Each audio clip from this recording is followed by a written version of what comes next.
Oh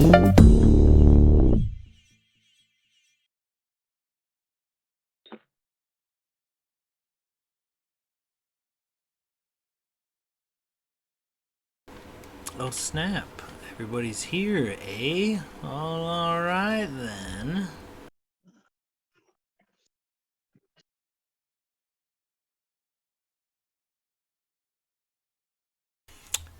Anybody need a minute, or are we ready to roll? I'm gonna go. I think Let's I'm all fucking set. go. Hello, everyone, by the way.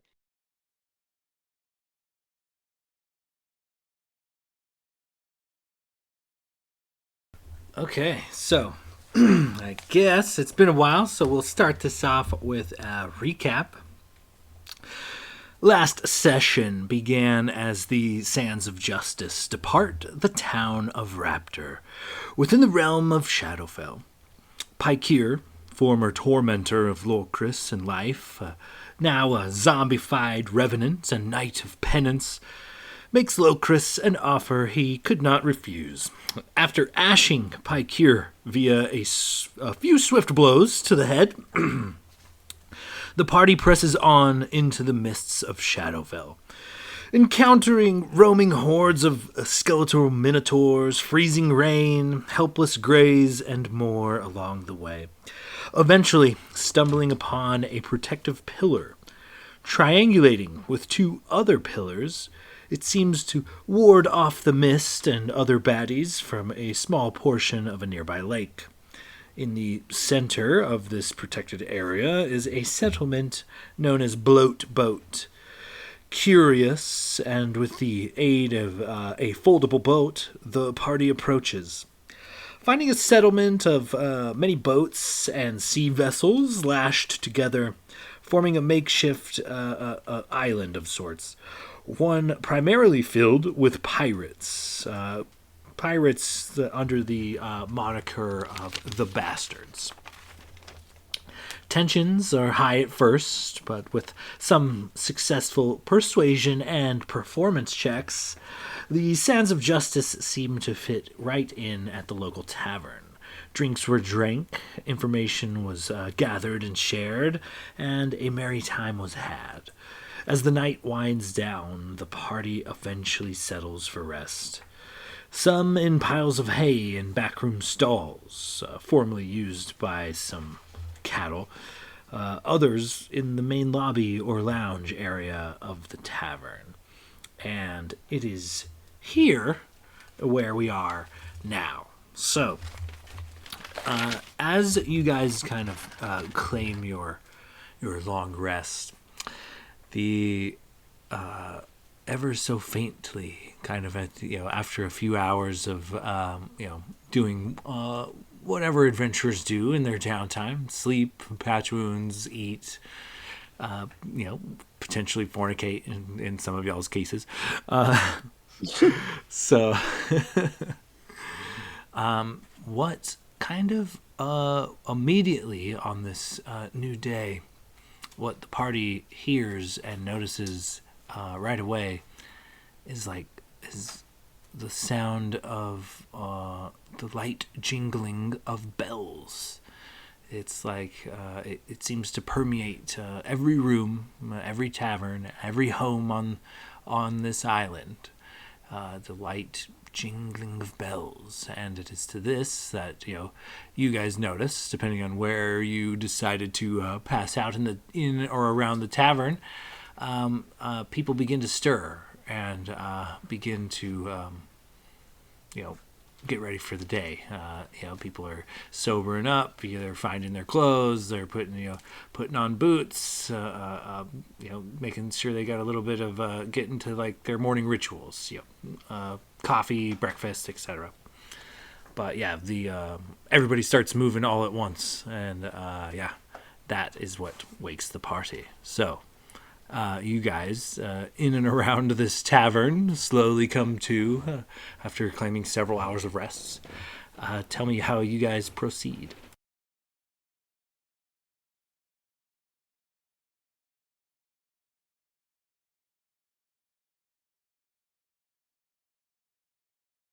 But don't all jump at once. Get in line now. I think Glader would kind of groggily roll over and start getting up, hearing these jingling of bells, and um, yeah, I think we ended with. I think I found like a corner of the bar because Blade uh, initiated some sort of pirate orgy in the stables that they offered to let us sleep in. Oh, If I that's remember correctly. yeah. I do recall you, pretending to clean up the tavern Yeah. in lieu for a free place to sleep for the night. The barkeep agreed, and you did just enough for him to not warrant calling the law on you for any reason. Um, so getting up from this probably very stiff from sleeping in a chair or like on a floor, kind of gets up. Is the bartender or the barkeep around or yet, or is no one? Is it still kind of empty in here?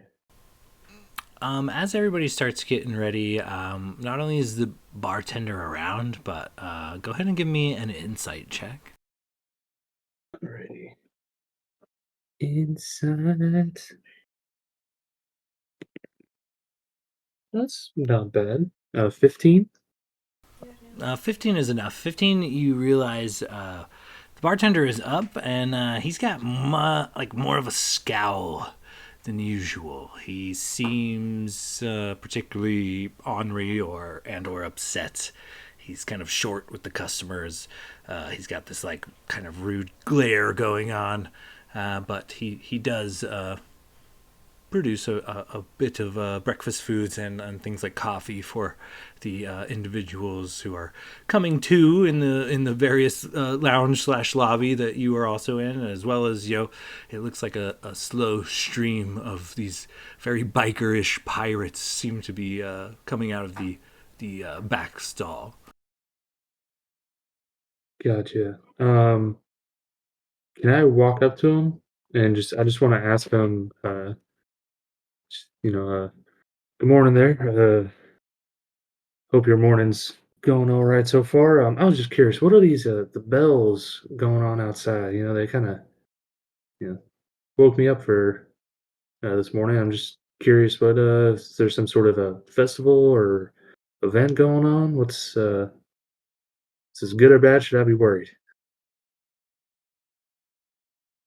Every morning, the bells. You get 3 rings. On the 3rd ring, it's the crest of the Blood Star. We only have so much time to maneuver in the day. We take it serious. And as he says that to you, Gladier, you and the rest of the party hear another jingling of bells. It permeates the entire building, and it is much louder and more noticeable. Definitely rousing even several drunkards who in and around the area who may have not roused yet.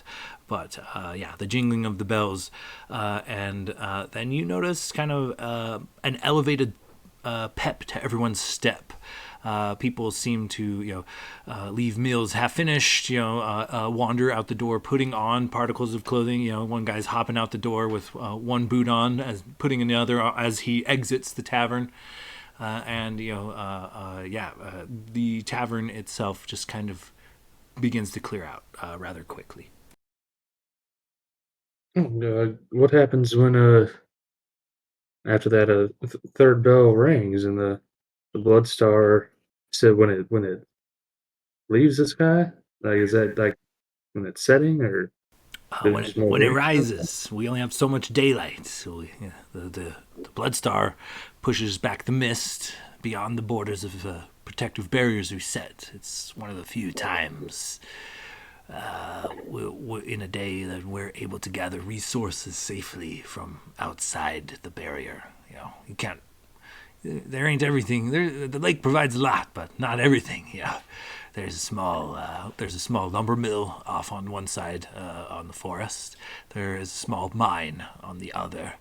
Produces lumber and various ores we can get our hands on, but it's just outside the borders of the protective barriers. So They make a mad dash as soon as daylight hits. The mist is peeled back for a couple of hours, and it gives them a couple of hours worth of time to work.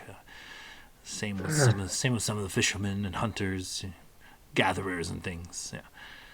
But like I said, you got 2-3 hours in a day to get what you need done to get done. And coincidentally enough, it's the only time where I'm slow enough to actually, catch some sleep. It's the downtime for me when the sun goes up. Old Virgil here, he goes down. So, yeah, kind of inconvenient that, I'm pretty sure I paid for a little bit of entertainment last night, and he took half my drinking crowd and didn't even finish me off a good tune. Left me for hours here. I've been sitting here watching you snore in the corner for hours, bored out of my mind. You got some balls on that bard friend of yours, I tell you what. Yeah, that's one way to put it. He's got a interesting fella. Sometimes the mood takes him. But we might be able to talk to him. Maybe get you a little private showing before you go to bed. If that would make it up to you. As I'm you sure we could as get you him say to that, finish you off. as you finish say off that, everyone. the third set of bells rings, and it is like deafeningly loud, like obnoxiously loud, impossible to ignore. It vibrates the whole building essentially. Like it is just a loud ringing of bells, and after a bit, it ceases, and you can see the beginnings of daylight out of like the windows and door of the tavern and things. And Virgil kind of turns to you. He's like, "Well, I don't know. We'll see. Got maybe I'll have words with him. I don't need you lot to get involved. Huh? We made a deal with the man. We'll have words over breakfast. But you might want to check and see that he's still alive. Some of those people were pretty shady. And as after the third bell rang, everything seems eerily quiet. You hear various splishing and splashing in the distance, and then nothing.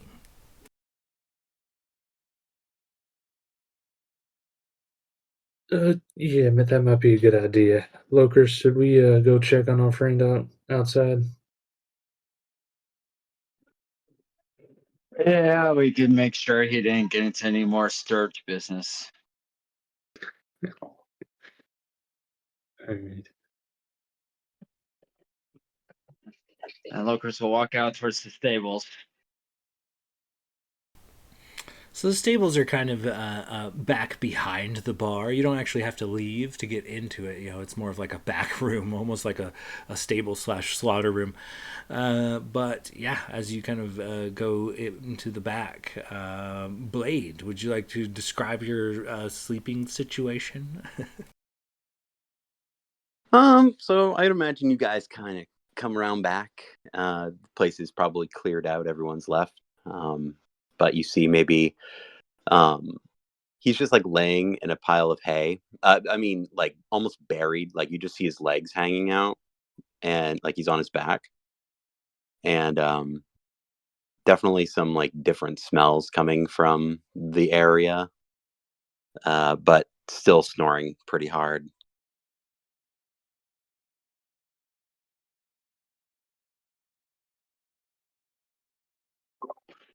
Locust is going to cast prestidigitation right above where the tip of his dick would be with the small electric spark. First of all, that was the best use of prestidigitation this entire campaign. Let me say that. I'm really glad that we're hitting the ground running. It's good to know that we can take a month off and really just pick up with the same bullshit we've always thrown at Sean. So thank you for that, Chris. Oh, this is gonna pick me up. How does Blade react to a little taser action at the tip of his ween? Aside probably from pissing a little bit, he'd probably scream just kind of like, whoa, what the fuck? And like kind of hop right out. Hair so disheveled, there's just like hay hanging out of it. It's almost like he did like a watch like something about Mary, kind of fucking hair stuck up a little bit. You don't know what it could be, some sort of liquid and fluid.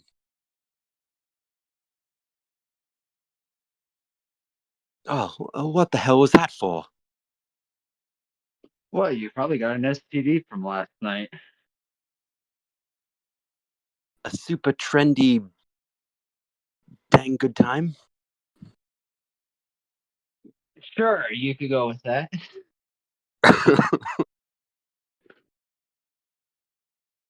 So, I think the bartender's a little pissed you didn't finish him off last night.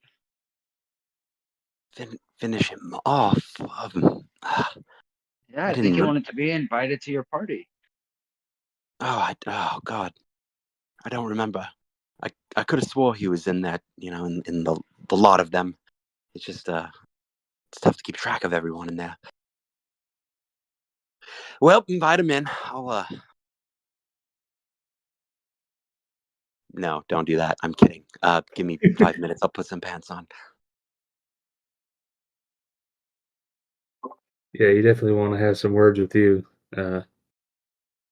So you might need to give him a little private show just to because we don't want to rock the boat too much around here. So I think you need to possibly go in there and take one for the team and make it up for us. I mean, I don't see what the problem is. I rallied up a good crowd and uh, ended the night with a bang, if you know what I mean.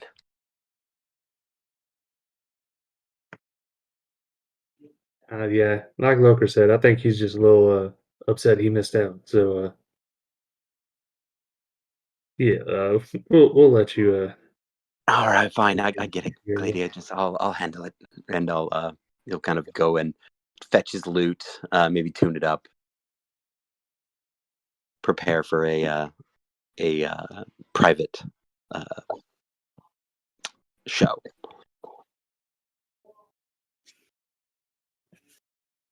Oh, where was Renwick? Were you sleeping in the bar too? I was gonna chime in just at the end there. I imagine, given the events that we just went through and Renwick taking down somebody that has like a pretty direct connection to his father being turned and his mother being killed. I think the weight of like slaying Nayla and Baracus is kind of like finally hitting him now that it's their first time really taking like a good long rest.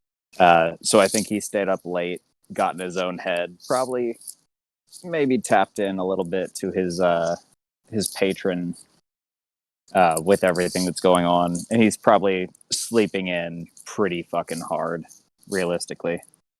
Like it's like a weird uncomfortable calm knowing that we've taken down two significant people that have affected him in that way, but that Amorphous is still out there. I think it's probably taken him to a dark place. So he's a little. Interesting. Let's see here. Little sleepy. Him and Oakhurst have kind of orchestrated this potential situation that could be funny. Glader's gonna. Sorry, boys, my mic is glitching Gently out on me. shake him awake. Yeah.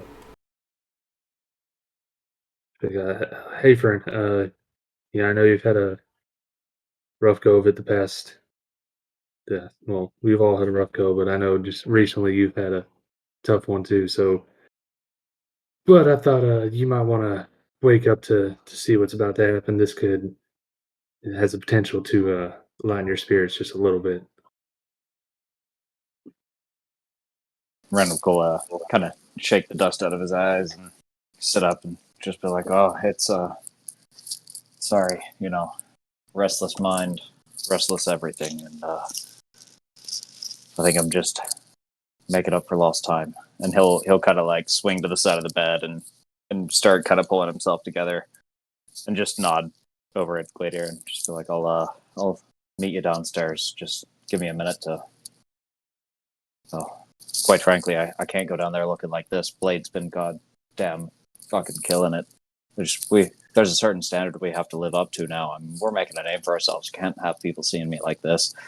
And he'll just kind of like shrug it off and try to use humor as armor, I think. All right, well, just don't take too long because I think, like I said, might be some fun to see this. Blade got a little potential private little show slash talking to because I think he upset the bartender or something. I don't know. So we just gonna kind of sit back and watch this unfold. Think it could be a little fun little situation. And then he's just gonna pat him on the back and walk downstairs.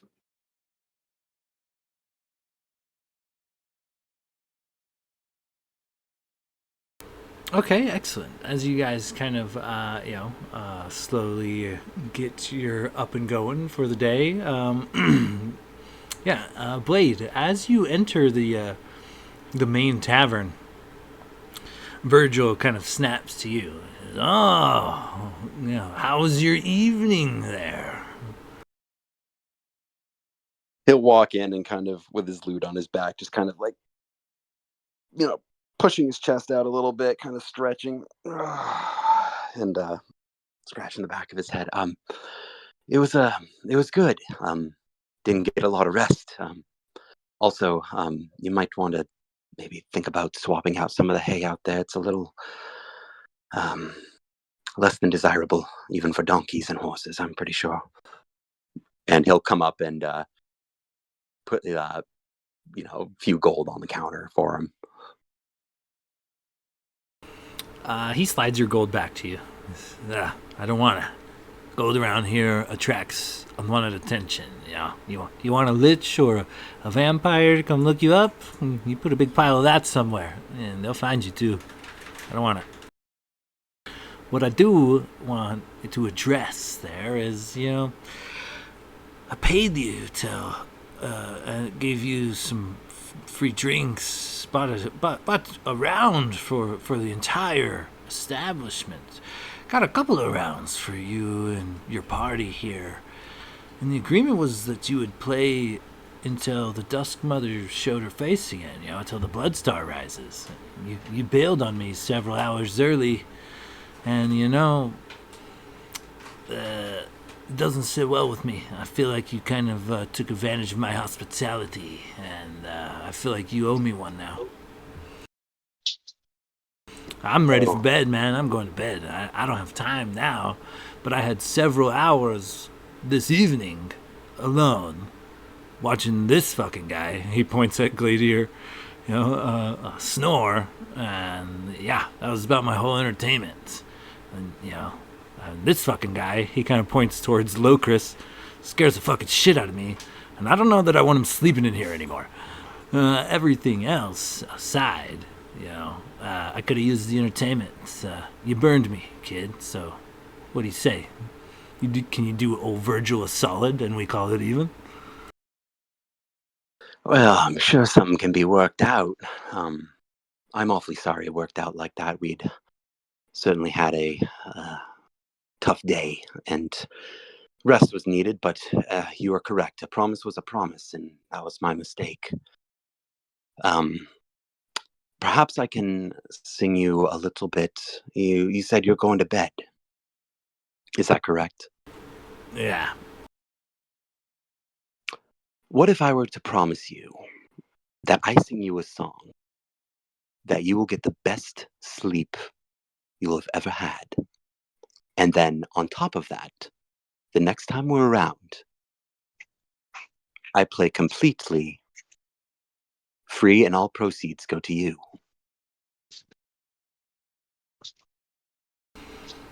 He kind of strokes his face as he kind of ponders this. Go ahead and give me a persuasion check.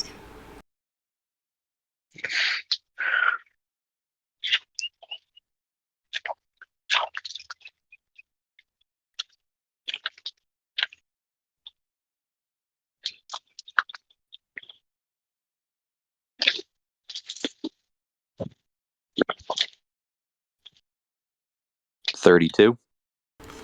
Very nice. Yeah, with those kind of inhuman numbers, he kind of, all right, sounds fair enough. On condition that you don't stay gone for too long, huh? If you come back, 10, 15 years from now, I might not be here. You got to come back soon. You can't come back like 150 years from now. Some shadiness. Yeah. Come back in my lifetime, at least once.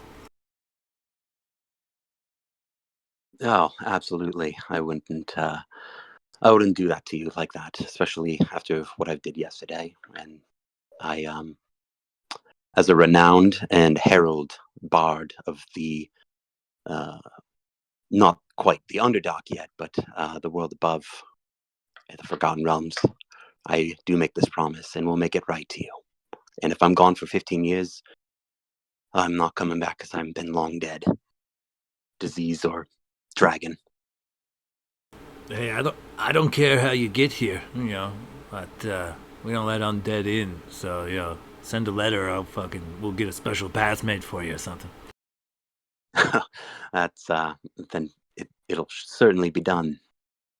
But Virgil, I believe if I'm not mistaken, it is your bedtime. His eyes kind of go wide, like he's confused, scared. Like, are you threatening him? He's not sure. That No, sounded no, so creepy. oh, no. Sorry, nothing to be worried about. But I would like to sing you a lullaby, if I may. When you're ready, of course. Well, I don't fucking sleep on the bar, And he walks his ass up the thin flight of stairs to where there is actually a room or two for accommodation. Well, come on then. Don't do no funny business. You stand at the door. Blade will kind of put down his pack and leave it to Gladier and be like, if I'm not back in 5 minutes, send help. Yes, Virgil, I'm coming right up. Okay, Virgil, kicks off his working duds, washes his face, and jumps into bed. He's like, okay, hit me with it.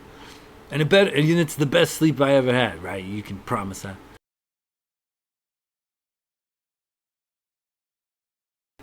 All right, can you guys hear me? Sorry about that. It glitched pretty hard for a minute. I don't know what was going on. Thunderstorm must have hit a power pole or something. Good on my end. That was just the prestidigitation hitting the tip of my dick. Anyways. Okay, so I left you at Virgil laying in bed, prepared for some sort of magic.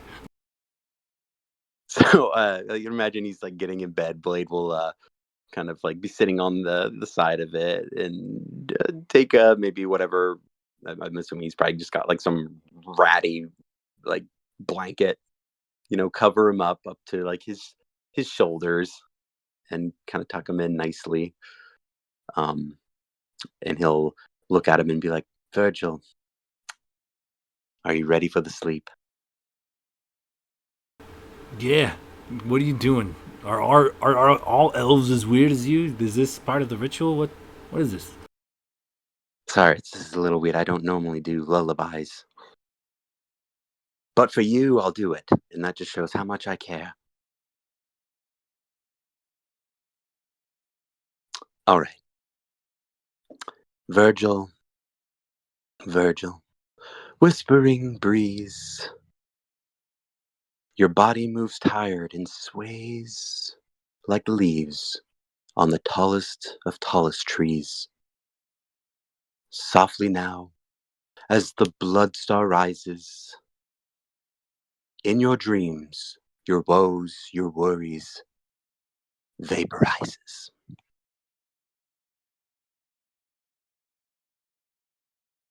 And he'll just kind of like stare at him and see if he's still awake, even if it was like only a 3-second thing. He's staring at you like wide-eyed, just like, huh? And then what? Well, and then comes the next pot, and then I'll just cast sleep on him. Okay. How many hit points can you put down with the sleep spell? Oh, let's see. I was trying to think of a backup plan here. Let's go. I really don't want this guy to wake up. Let's go 4th level. Sleep on him. So 2d8 and using. Man, I forgot how to fucking play. I will tell you, you got to put down at least 20 points to put this feller down. Oh, absolutely. So 5d8, 78, 98, 10 or 11d8. For what? A sleep spell? Yeah, for 4th level. Damn. Let's see. Let's just roll it out.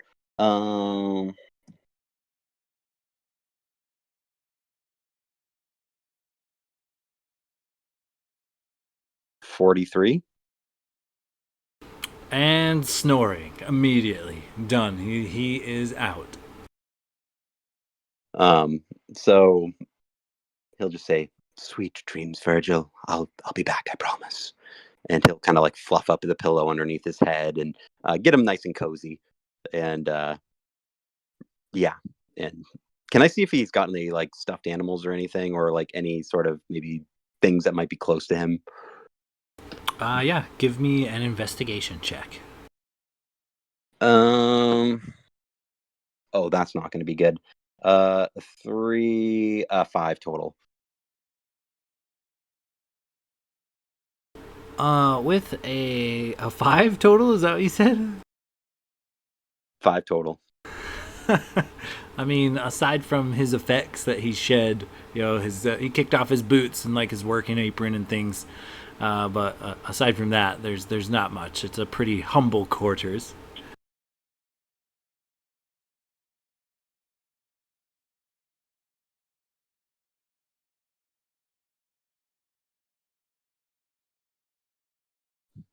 Oh, sorry. Yeah, I'll get out of there and probably pretty quickly because I just realized that sleep doesn't last that long. Hopefully, he's tired enough where he'll stay asleep, but I'll make my way out and kind of tell the party on the way down. We better go.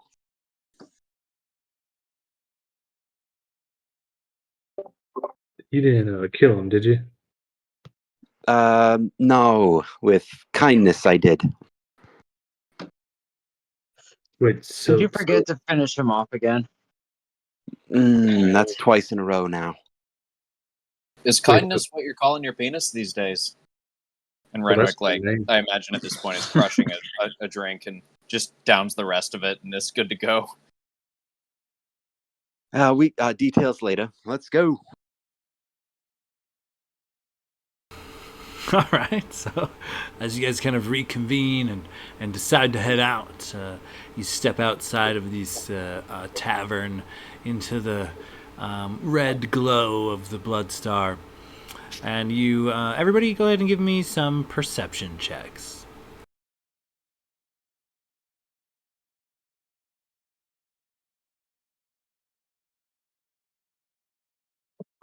I rolled another 15.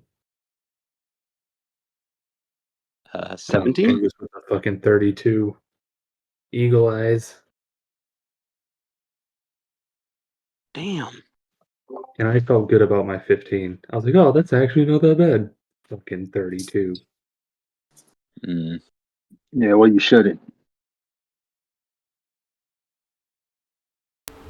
So you guys look out over the water and you see like a bunch of activity. You see a bunch of fishermen, some of them throwing out nets, some of them pulling up cages, some of them, with the standard rod and reel. You see just beyond the coast, just beyond like the protective barrier of where this bloat boat village seems to be floating, seems to be land on a couple sides of this like triangle, almost like they've got like a private lagoon to themselves, essentially. And on one side of this triangle, near the other pillar, not the one near the road that you guys had found originally, but one, we'll call it up and to the right, it looks to be near a heavily forested area. It looks to be very thick with these like big gnarly black-rooted trees, and there's some sort of like logging operation going on over there. And near the other pillar, there is like a large rock formation. It looks like there is some sort of, it looks too perfect to have been naturally made. There is like a large circular cut that seems to dive into the earth near this kind of a bit of a rockier region, but still heavily covered with these trees, these black-rooted, gnarly trees. But yeah, as you guys kind of look out all over that, I'll say, Logos, with your 32 perception, the one thing you notice, even with the blood star high in the sky and it kind of being bright out here, the one thing you do notice is that the lanterns you guys have been carrying, these radiant lanterns, they all snuff out. Every single one. Just poof, poof, poof, poof. They all extinguish. Hard to tell an extinguishing lantern in the daylight, but nonetheless, your trio of lanterns, how you guys have been traversing the mist in the Shadowfell safely, the enchantment seems to have stopped.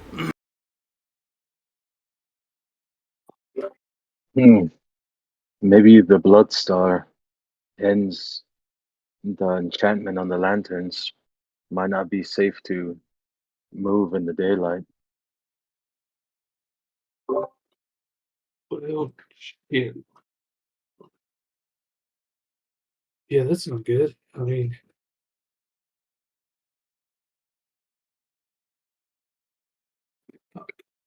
how are we gonna continue on then if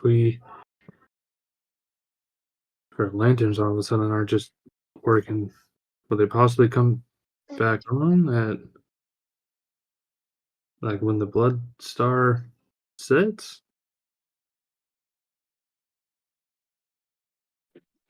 Well, I'd say we were walking out with the lanterns with the blood star out yesterday. So I'm going to guess that the leader of the town is now dead. Therefore, there's nobody to give us permission to pass through. So what if we just go and we tear up that little marker they have and carry that with us? Maybe it'll keep us safe.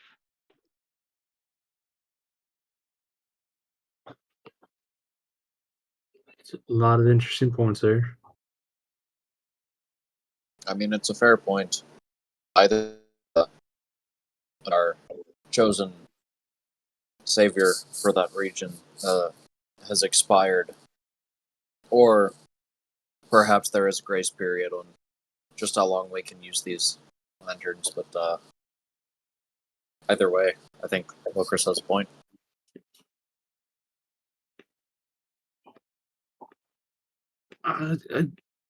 Yeah, I mean, if we take that marker, are we damning this entire town to, death and ruin? Not that they're, shining bright stars of good people, but just curious. Yeah, either we try and find an alternate way or deal with this fog walking, or we risk the health and safety of pirates. We can ask Blade. He got to know some of them pretty well Yeah, well, I mean, I about doubt the people. the quality of person.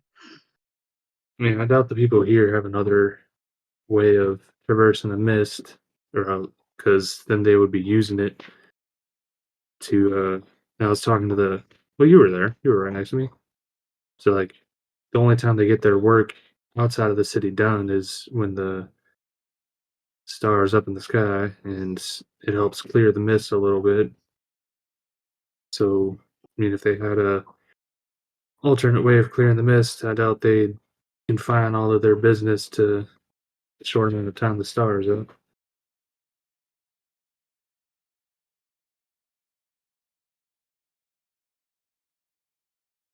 I'm going to be perfectly honest. I don't even know if we pull up the marker if it would work.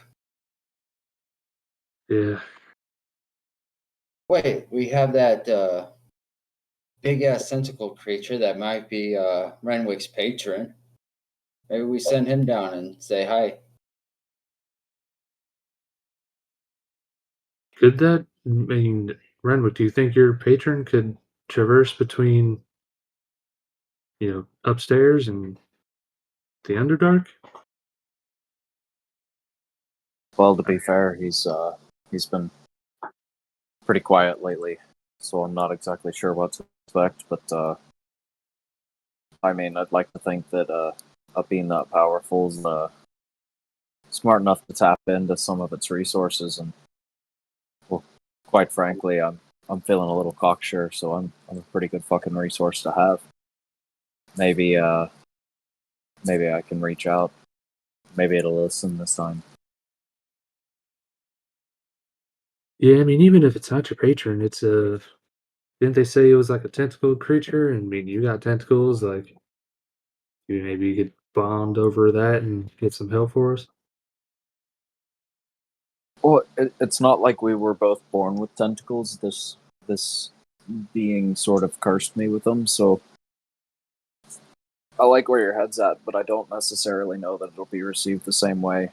But at some point, you know, this thing has to keep me alive, and I'm gonna keep throwing myself at shit that's gonna get me killed.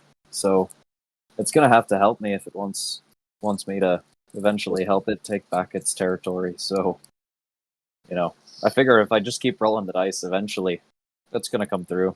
So I can give it a shot.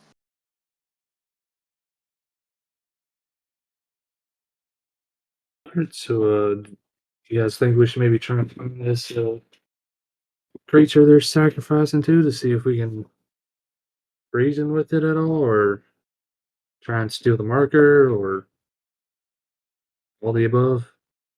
What's the plan here?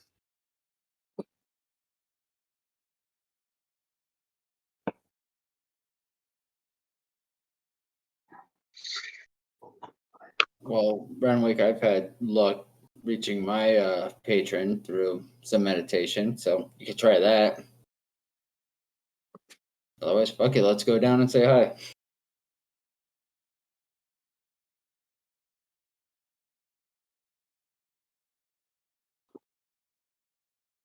I'm willing to just it'll an area down here that's I guess cohesive to that idea. But I suppose we could figure something out. Unless we have really any other North Star here. Yeah.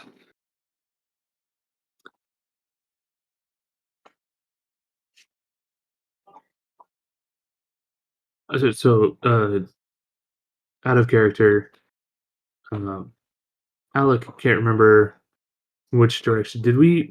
I can't remember. Were we kind of like wandering aimlessly, or I can't remember if we had a specific, you know, point on the horizon that we knew to go. One of the pillars, so the pillars are triangular in shape, and they kind of cover like a large section of water, this little lagoon. But one of the pillars is next to this roadside, and it is a very faint, ashy road in this landscape. It's real easy to miss if you don't know what you're looking for. But that was essentially the road you guys were traveling down that led you here. Okay. Gotcha. And then, it was from the road that you guys threw Blade's boat in the water and sailed over.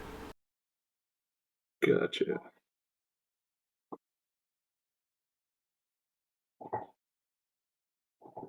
All right. Well, I mean, at this we just got to try anything. So, Renwick, if you think you might be able to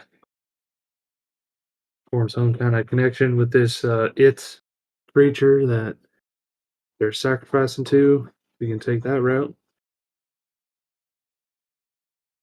or we can see how far we get without lanterns.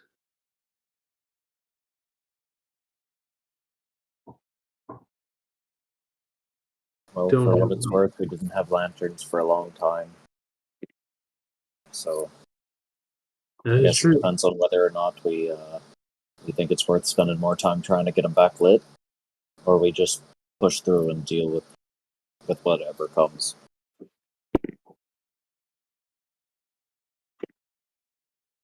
That's a good point. We didn't have lanterns when we first got down here, and we made it alive.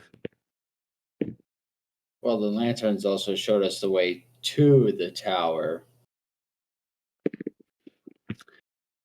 True. It's the only issue I could see.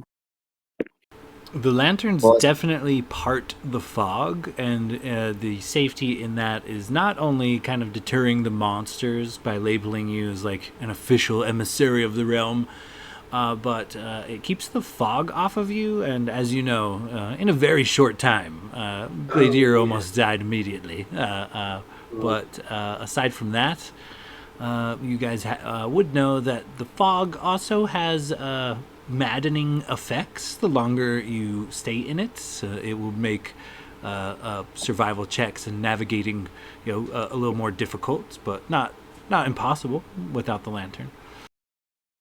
Yeah, I forgot it was fucking me up.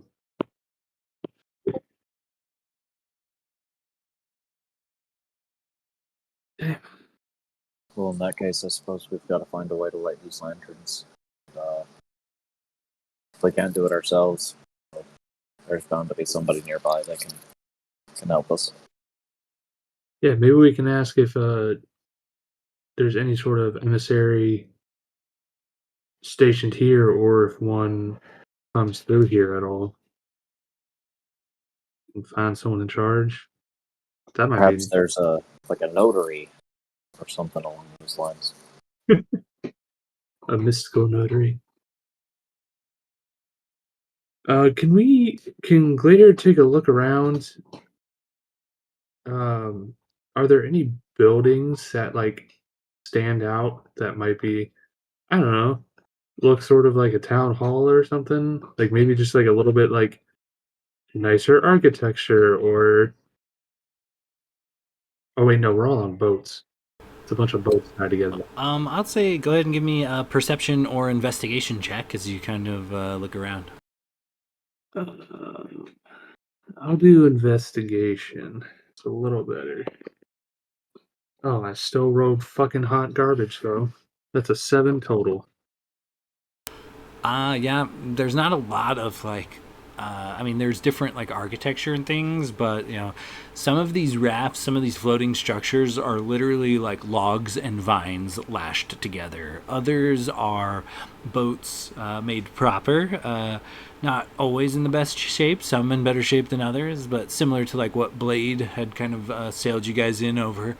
There, and it looks like some custom jobs have been made. Some walls have been knocked down. Some additions have been made here and there.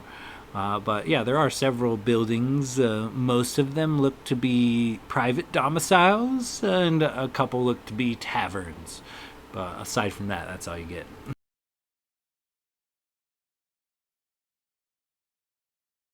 I guess we just got to start asking around, see if there's anyone, you know, any place like this has anyone in charge.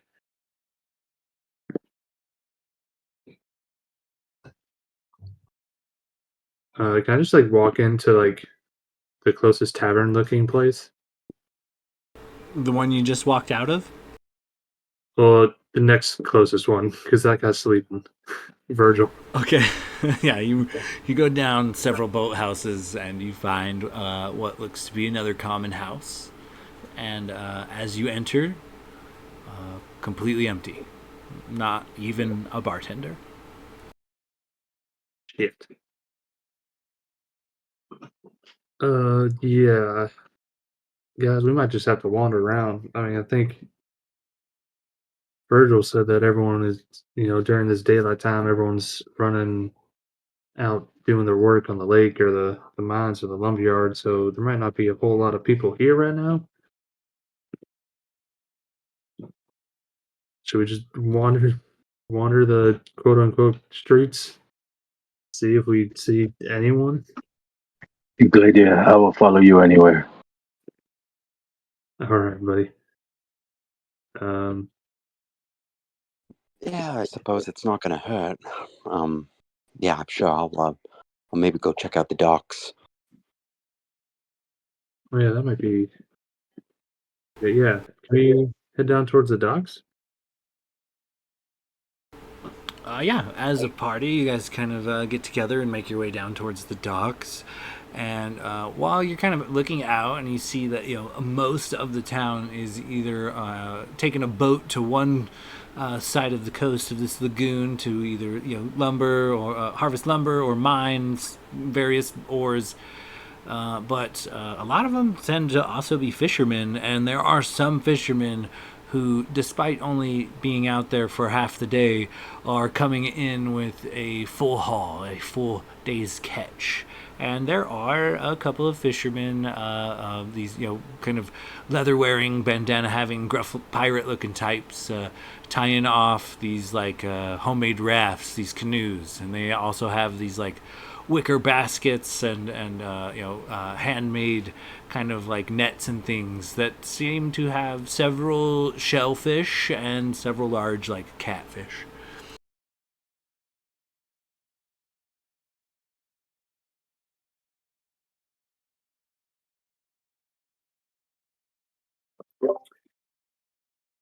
Renwick, this might be more your wheelhouse, considering the whole sailor thing. You want to see maybe you can convince some of these guys to talk to us?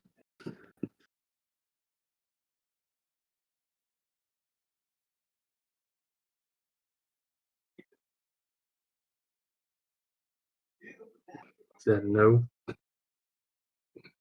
No, I'm happy to help. Sorry, pardon me, I was a little distracted. Oh no, all good. Can we? Let's see. Yeah, I guess I would walk up to closest guy. All right, a couple of these guys are pulling in a net with like a rather large catfish. It seems to only have one eye centered in the center of its skull. And they pull it out, and one guy goes to town with the club, and the other just begins gutting it like immediately. Like they're like field dressing their catch. It looks like they have a couple other things, a couple large crab-like crustaceans as well. But yeah, these two dudes go to town on harvesting this large catfish. As you approach, they kind of nod, like, I remember you from the bar. What are you doing? Dragonborn, right? Yeah, Vampire Slayer. I remember you. Yes, I definitely remember you too. I'm glad you enjoyed my story. So me and my friends were just wondering if there's, I don't know, some sort of. Do you guys have like I don't know, like a mayor or emissaries of sorts that pass through here? Nah, man. We're just a community. The bastards have no leaders. Just a strict set of rules. He kind of gestures over to like a little area that you see like a flag kind of draped on a wall. It's a black flag. It's kind of torn up, but it's got like the white cutlass symbol kind of across the center. It's like it's the symbol for the faction, the bastards. It's just a bunch of families doing what we can for one another. Gotcha. Yeah. We were just wondering because we had these lanterns that were helping us travel through the mist, and they suddenly just poof, and they're out. So we are hoping we can find someone who might be able to help us, you know, travel through the mist without dying or getting lost. But we're not quite sure where to find that. Go ahead and give me a persuasion check, Gladier. Ooh, I can do that. That is a 25. God damn, very nice. With a 25, he kind of looks at you side eye. Oh, I mean, all right, yeah, I guess Vampire Slayer. I mean, so we have series of safe houses we use to kind of maneuver here and there. There's a few off in a couple directions. It's not much more than standing room for 2-3 people, but technically counts as a domicile and has wards on it. So we kind of we can travel around the countryside, but with the mist and the fog being so thick, after more than a couple hours of exposure, if you're not bled out right away, that's when the madness starts. Some people don't come back. Some people turn feral after a time. You see them skittering around here and there, but they're in the mines. There's another small community of us, a few wards placed here and there. There's a small village on the inside of the mine. It only opens when the blood star's in the sky. They seal it up shut when it's dark, but there's a cavern in the back. It's not natural made. We kind of stumbled upon it. There's a weird guy that lives deep in there, a hermit of sorts. Pretty extravagant, pretty extreme. Sometimes he's awful nice. Sometimes he's a devilish prick. Seems real adept at bending the ways of magic, but you never know what you're gonna get. You're kind of rolling the dice with that guy. He's outright flayed individuals before our very eyes, but then to turn around and help us stop it from consuming our entire community. Saved a life here or there, but he's also taken them. He's provided a health potion and a magical remedy here or there, but he's also bestowed curses and taken limbs, eyes, and more from some of these people as mementos. He's dangerous, but he travels quickly and quietly. We find him in places he should not be able to be. He's very old. He moves very slow. I find it odd that I can travel for it takes 3 days' time to the north, only moving in the daylight, of course, but I seem to run into him despite moving swiftly and quietly, even though we're miles away. Strange. He has a way of moving through the mist unhindered. We don't know what it is. Aside from that, I mean, you just have to wait for the blood star. It pushes the mist back a bit from the boundaries, and when it's night, you gotta hunker down. You can't move. You gotta stay put. Baddies will come get you. Do you know what this hermit's name is? Most of us just call him the Wizard. He's kind of a weirdo, and I don't really know his real name. I'm only, heard these tales. I mean, I've seen him once or twice, but I didn't interact with him or nothing. But he seems to have a thing for the barkeep. His name's Virgil. They know one another's weird kind of creepy guy. He comes in there and bothers Virgil every once in a while. Virgil actually makes a really terrible fucking tea out of this black bark. He kind of gestures to the wood line. And that fucking wizard guy, he loves that shit.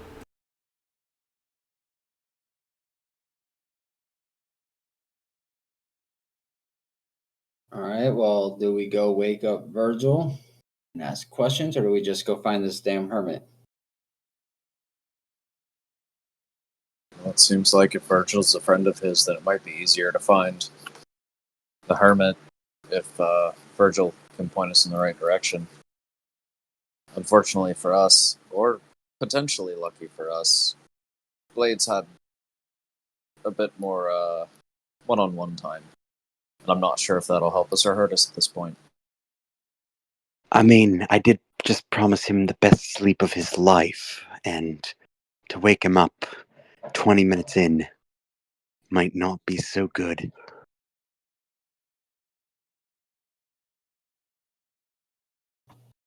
I'll wake him up. I think he likes me. All right, all right.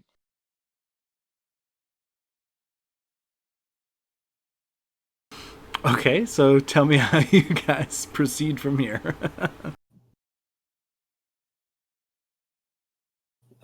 Walk back into the bar and go in his room. Is Virgil still asleep? Oh, he's not only asleep, but he's like ass up, face in the pillow, and like just a huge puddle of drool around his face. I am going to. Oh, be gentle. Pull out my vermin hat. I'm going to summon 3 rats right over the top of Virgil so they fall right on him. Okay. And then, should that wake him up, I'm just tuck the hat back into the bag of holding. Act surprised. He sleeps for a bit, but a bit of rummaging around and the squeaking and squawking of the rats. He not only, he slowly kind of half opens one eye and then realizes he's covered with rats, and panic awakes. He slaps his chest and rolls over and stands up and jumps on the bed, gives out a yelp. He's he's visibly shaken as he looks around the room and comes to eye contact with you. You again. Hello. Those yours. Yes. No, but I'm before I got into this business, I was pest control, so I can hear vermin from a mile away. Did you know you have a rat problem? Yeah, I just found out right now. Convenient, don't you think? No, I'd say that sucks for you. I meant for an exterminator to show up at the exact same time that I discover rats. Well, I exterminate bigger things now, dragons, vampires, bartenders. By the way, I heard you're friends with this hermit guy. He kind of gulps at the mention of bartenders. You gotta be more specific. There's a lot of us hermit guys out there. Apparently, they call him the wizard. Okay, well, you've been told wrong. Friends is a strong word. I would say weirdly creepy acquaintance. Someone who pesters me and will not leave me alone, despite multiple requests to do so. We'd like to meet him. Then go meet him. He head into the mine. His domicile is in the back cavern. A few hours of travel, maybe. Better get there while the sun's up, though, or you'll have to rent a boat. Well, what can you tell us about him? I know that he's fucking crazy. He is just the most random creature around. We find him in weird places. We have tunnels and networks and safe houses. traveled 50 miles in any direction and found that asshole sleeping on a log somewhere. How the hell does that even happen? He's so old, he shouldn't even be able to do that. But, I mean, he's done some really shady, shitty, evil shit, and at the same time, he's done some really admirable, courageous, and honorable things for the community. It's kind of like flip a coin, yeah? You catch the magic wizard, and is he in a good mood or a bad? What's he got to do? Maybe he's got to grant somebody a wish spell today. Maybe he's on the prowl for a spell component that just happens to be your fucking eyeball or your brain or testicle or something. It's who the fuck knows? Watched him skin a man alive, and then single-handedly save us from it. Sounds exciting. Now, I also heard he likes this special tea that you brew. I'd like to get some of that tea if you don't mind. All right. Downstairs. Come with me.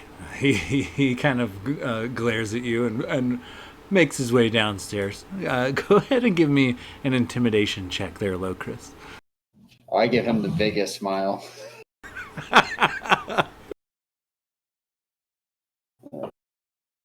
Ooh. That'll be a 21. Okay. Yeah. He makes his way down to the bar, and he takes out like a couple of bricks of tea. And it's just looks like kind of like a kelp package of some kind, but it is tightly packed individual tea bags. The primary ingredient seems to be the bark off of these twisted, knotted trees. A couple other herbs and spices, but mostly the bark. He gestures to you. It's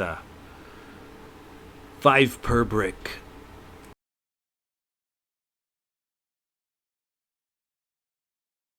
5 what? 5 bone coins. Yes, that thing.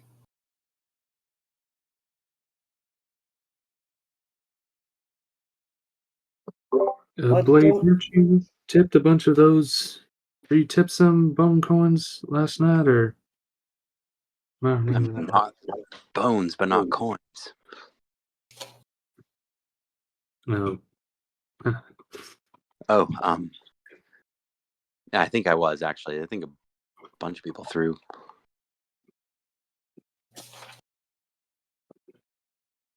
Let's see, what was it? You guys would recall from the night prior when you guys tried to buy around that the economy here is a little different. The peoples here don't trust the gold and silver and copper coins. They use bone coins. Coins that look to be made of bone and stamped with a skull in the center.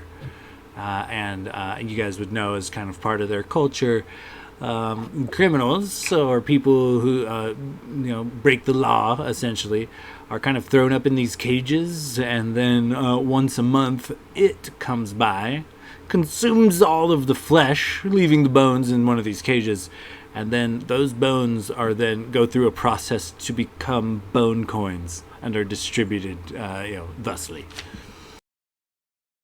And yes, I do show that you got some last night, Blade. Some tips for his performance. They threw some bone coins at him. I give him the 5. I can't remember. I was so blurry. I believe you gave him all of your bone coins in order to procure the room. You did have 20-something bone coins, but you in a very generous gesture, decided to tip him all of your earnings for the night. So I don't think any of you actually have any bone coins at this point in time, unless Locris did mention wanting to keep one for like a souvenir. Can I cast a sleep spell on him again? Absolutely. I'll do it at 3rd level this time for 98. Okay, we're shooting for 20 here. Go ahead and roll it out. See if you can't score over 20.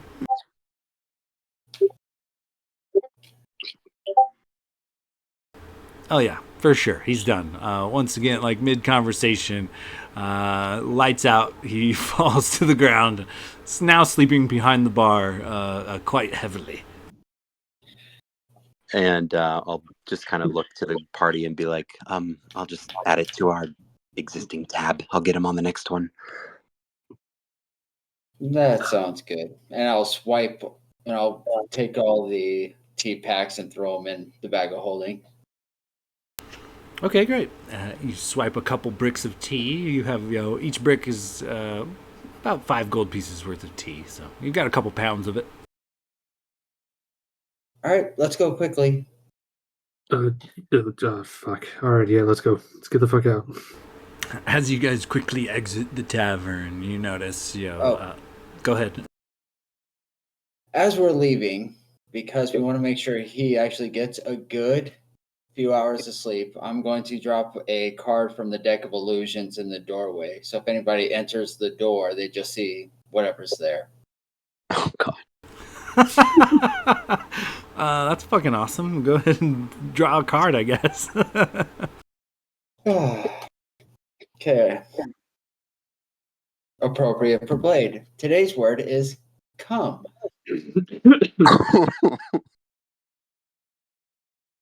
In Swedish, it's Sats.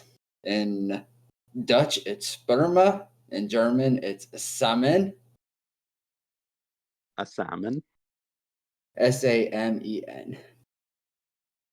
And it will be a night hag. Oh, excellent. Yeah. This night hag, just kind of frothing at the mouth and clawing and creeping about just on the inside of this tavern door. Right. You should get a good night's sleep. Let's go to the mines. As you guys quickly exit, you do see, roughly, the Bloodstar doesn't stay up very long. So, more than halfway has traveled across this arc that it makes in the sky.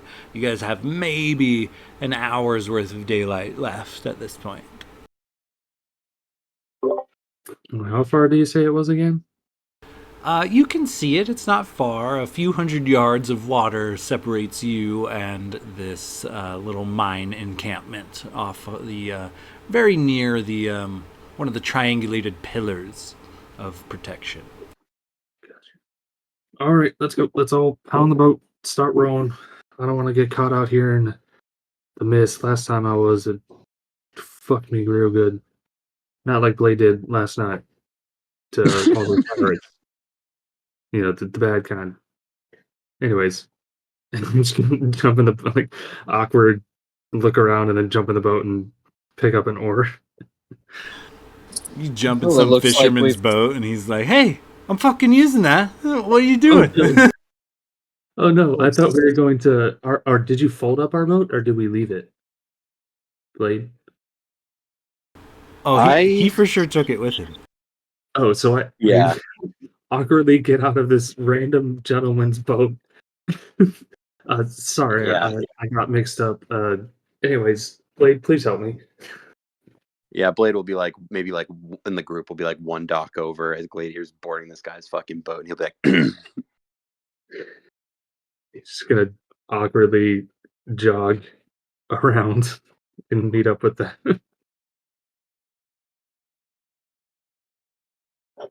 and Blade will pull out his folding boat and since the word of the day has come, he'll be like, has his command word. It'll be come, and he'll throw out the boat to I think the largest size it can be. I can get the dimensions and all that in a second, but it was the big one. I think it can hold like 16 people. Yeah, for sure. This boat springs forth and just kind of bobs and weaves freely off of this, artificial island just a bit. 24 feet long. I can't remember. Didn't we name the boat something? Was it the crab catcher? Yeah, I think I remember you saying like Something like crabs come or something. Yeah, I have it in the notes. Blade activates his portable boat, comma, the crab catcher. Perfect. Come the crab catcher.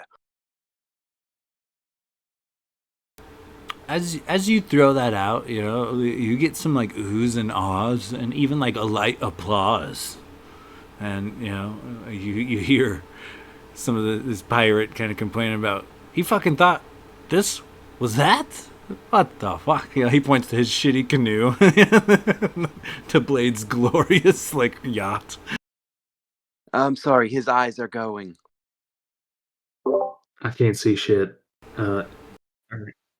We could trade straight across anytime. Let me know, Vampire Slayer. Yeah, well, it's not my boat, so Blade. Yep. Please board the crab catcher. All right, as you guys kind of board and begin making your way to this little port, it is not far, you know, a couple hundred yards at most. Yeah, you come up on a few small docks and kind of like a beachy area. It looks like a lot of like rafts and canoes and maybe other like personal portable things have kind of just been beached rather than docked proper. But there are a couple of docks with some larger vessels nearby. And as you guys kind of make your way to settle into this dock, tell me how you guys kind of proceed. You notice that there is this large, like perfectly round hole that seems to go into the earth at an angle. It also looks like there was a large, perfectly round stone that has just been littered with glyphs. That looks like a large stone like coin. It looks to be like the cap to this mine.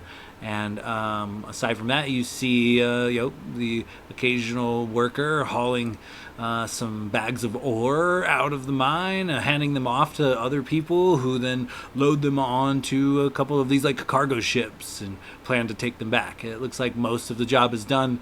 This looks like the last trip for the day, returning back to bloat boats. But yeah, you guys arrived. Tell me how you proceed.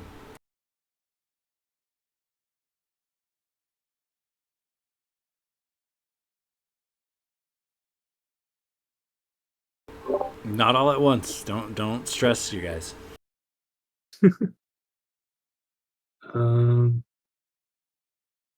Yeah, so I guess once we get into break ground, uh, you said everyone's kind of finishing up. I'm sorry, you said everyone's kind of finishing up as like the sun or bright stars starting to set.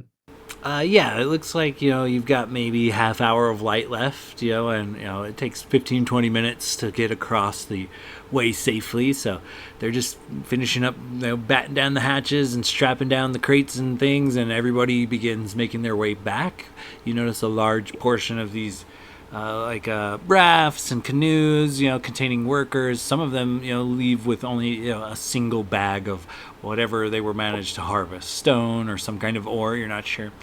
But another portion of these people, as the sun gets close to setting, they don't leave the area. They head inside. It looks like, at least a small portion of people probably live in and around the mine.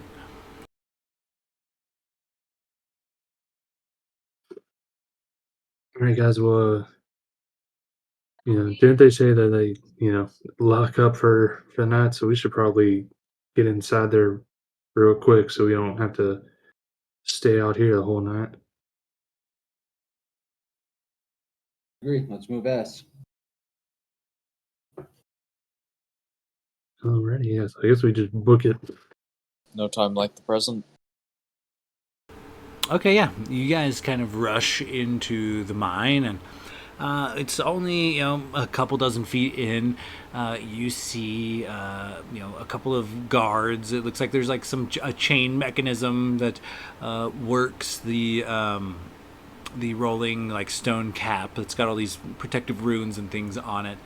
Not only that, but shortly past these couple of guards that operate the door mechanism on either side of this tunnel. It's probably a 20-foot tunnel or so, 20 foot wide anyway. And on either side of it seem to be domiciles. Every several steps, there's a small door cut into a small archway into the stone.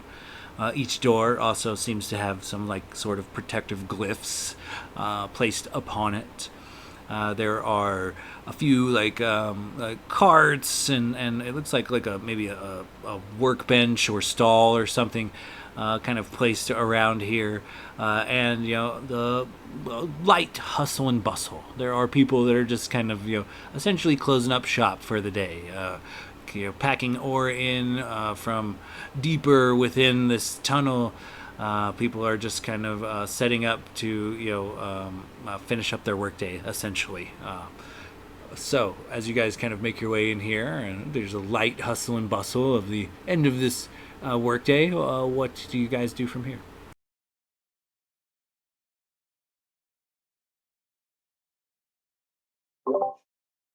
Oh God, should we look around or just get right to it and ask them if they can point us in the direction to this crazy wizard man?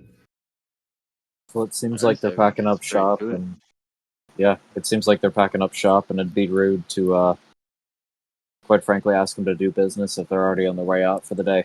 We might be able to get a quick word in, maybe get some information, but I think the faster the better. I mean, the star's going down. We got to get in there. I mean, and who knows where he is, honestly. If he travels around, like Virgil said, he could be anywhere. Yeah, true. Hopefully he's home. All right, can we look around for someone? Linklater's going to try and find someone who looks as pleasant and nice as this area allows. Okay, give me a perception or an insight check. Oh, they're both +1. I'll go for insight. 16. Yeah, you can tell that your guys' presence has not gone unnoticed. There is, a couple of guys standing around who look to be counting a bag of bone coins, but they're watching you for the, whatever reason. They don't see newcomers often, and as they kind of watch you, they look at you looking around, perhaps for someone to speak with, and they make a move. They come your way quickly. Hi, hey, newcomers, huh? What's the deal with you guys? What brings you here? Yeah, I'm afraid you're gonna be stuck here in about 15-20 minutes. So, I hope you don't mind the cold hard earth. We don't really take strangers in, especially ones with scales and horns. That's kind of weird. But we heard tale that there were some heroes around, some adventurer types, some undead slayer individuals. So if them happen to be you, hey, welcome. Maybe we'll throw out some like a couple piles of hay or something. Maybe we'll grill you up something in the morning. See if we can't feed you. But hey, the name's Tyke. Well, what can I do you for? What brings you here? Who are you guys?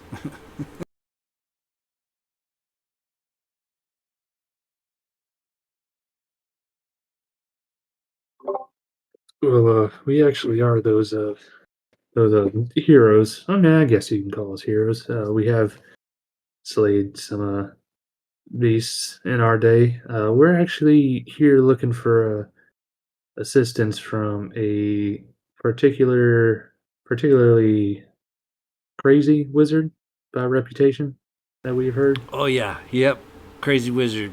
You're looking for him. Well, he doesn't live here with us. He kind of points down to the end of this like dark corridor, which just kind of ends in darkness, kind of well beyond anyone's dark vision. At the very, very back, past a couple of the old mining tunnels. We busted into like a natural cavern.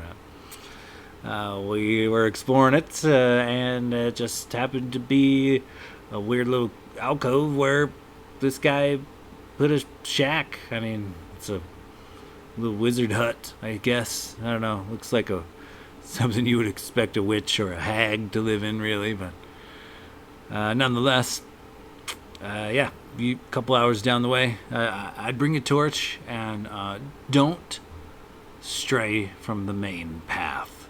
No matter what you hear, no matter what you think you want to do, you keep going straight. The lights, they're not friendly. They will lead you to your death, to bad places. Don't follow the lights. But head straight down. You can't miss that cavern. Follow the main corridor all the way down to the rough edge where we broke into the natural cavern.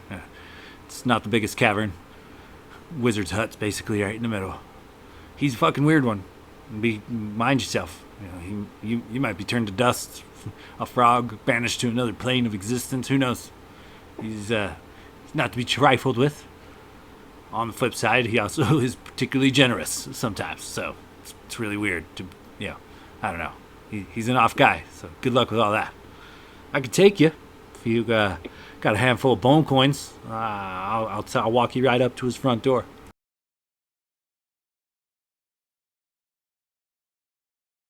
Oh, well, unfortunately, we're a little short on bone coins. We only have the metal kind.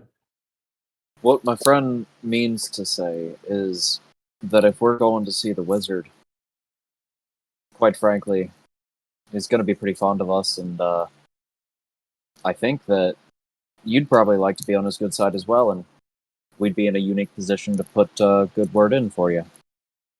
So perhaps you help us out. You scratch our back, we scratch yours. Go ahead and give me a persuasion check.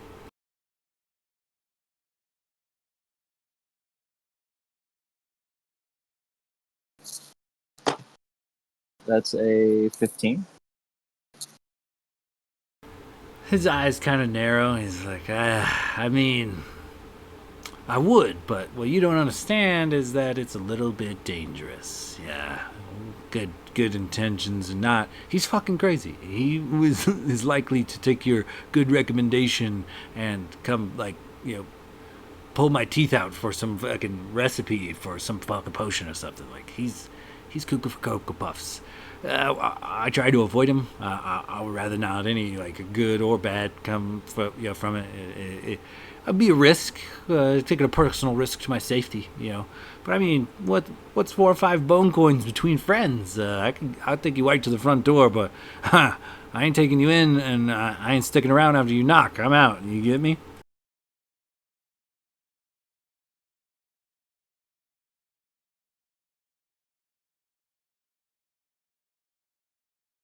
Well, which of these people do you not like? Maybe I can get some freshly minted bone coins. These are my family, you asshat. What? Well, how else do you get bone coins? I mean, I can take them from someone. Criminals, man.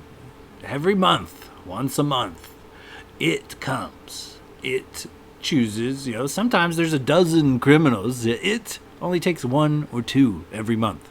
So, you do some shady shit, you get thrown in a cage, you get dangled over the water, and if it decides it's not you this month, then you're fucking, free of all crime and your sins abolished or whatnot. But mostly criminals. That's how bone coins come around. Evildoers, We're law-abiding folks around here. Well, you see, I'm just trying to help you out. I mean, because minus this area, bone coins aren't a thing. So the only way for me to get bone coins is to get fresh bone coins. And I don't have a month to wait. So either A, I go make you some bone coins, or B, you consider this a favor and I don't know, I can maybe give you some Oh, where's my bag of holding?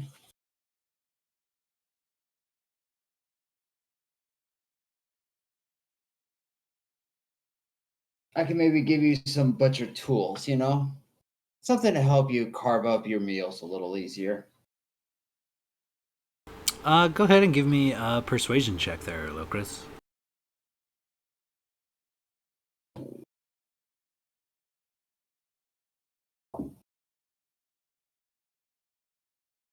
And 19. His eyes kind of narrow again. He's like, I mean, what if, and this is totally in the realm of possibility, you knock on the door and the wizard decides he's having a bad day and now so the fuck are you, and he blows everybody the fuck up. Now I'm in danger and you're fucking squished on a wall somewhere. Like, Well, but I understand where as you're soon as we coming get close, maybe, hey, right around this corner, you see that doorway? That's it. You take off and we move on. Never has to know you're there. from. What if, and hear me out, I see you happen to have a couple of pretty nice horns on your head. Any chance that those are bone and you're willing to part with a few inches of one? They're my natural part of the body. I don't quite know what the hell bone's made out of. I'll take it from your wife before you take it from my head. Oh shit! Okay, well, he's kind of trembling and starts backing away. Well, he points down the dark corridor. Well, I mean, it's you can't miss it. Like I said, don't follow the lights. Have a good day, Mister. He hurries off, immediately fleeing the situation. And if anyone gets hurt, I take it out on him on the way back. So, shall we move forward? That's fucked up as he runs away. You wanted his horns. That's fucked up.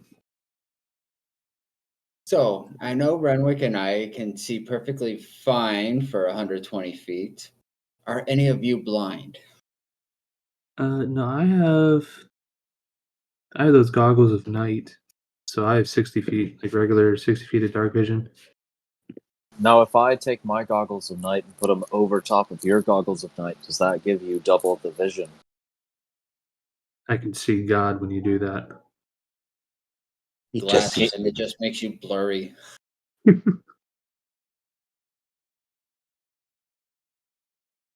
We'll still need some sort of light source, because if it's dark vision doesn't help a lot. But we can keep it low. I got. Well, if I'm not mistaken, we've got some ever-burning torches. Yeah, we have a couple ever-burning torches we can just hold out.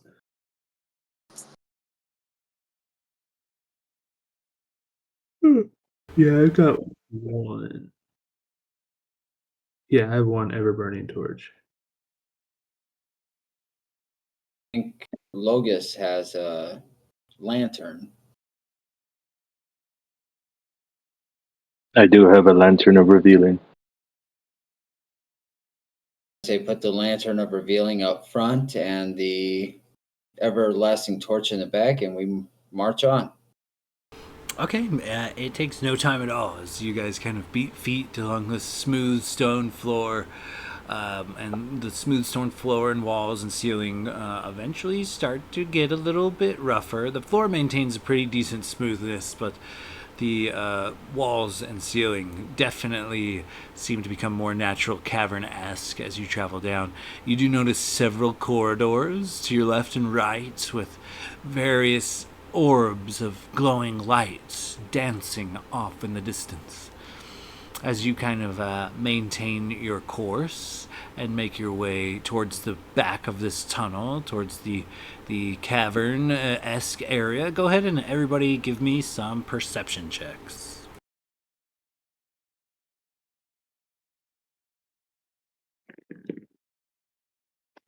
$16. I've only rolled 15s and 16. Well, other than 10, but it's okay. Logus will make up for it. One day Logus is not going to see some shit, and then TPK. 14.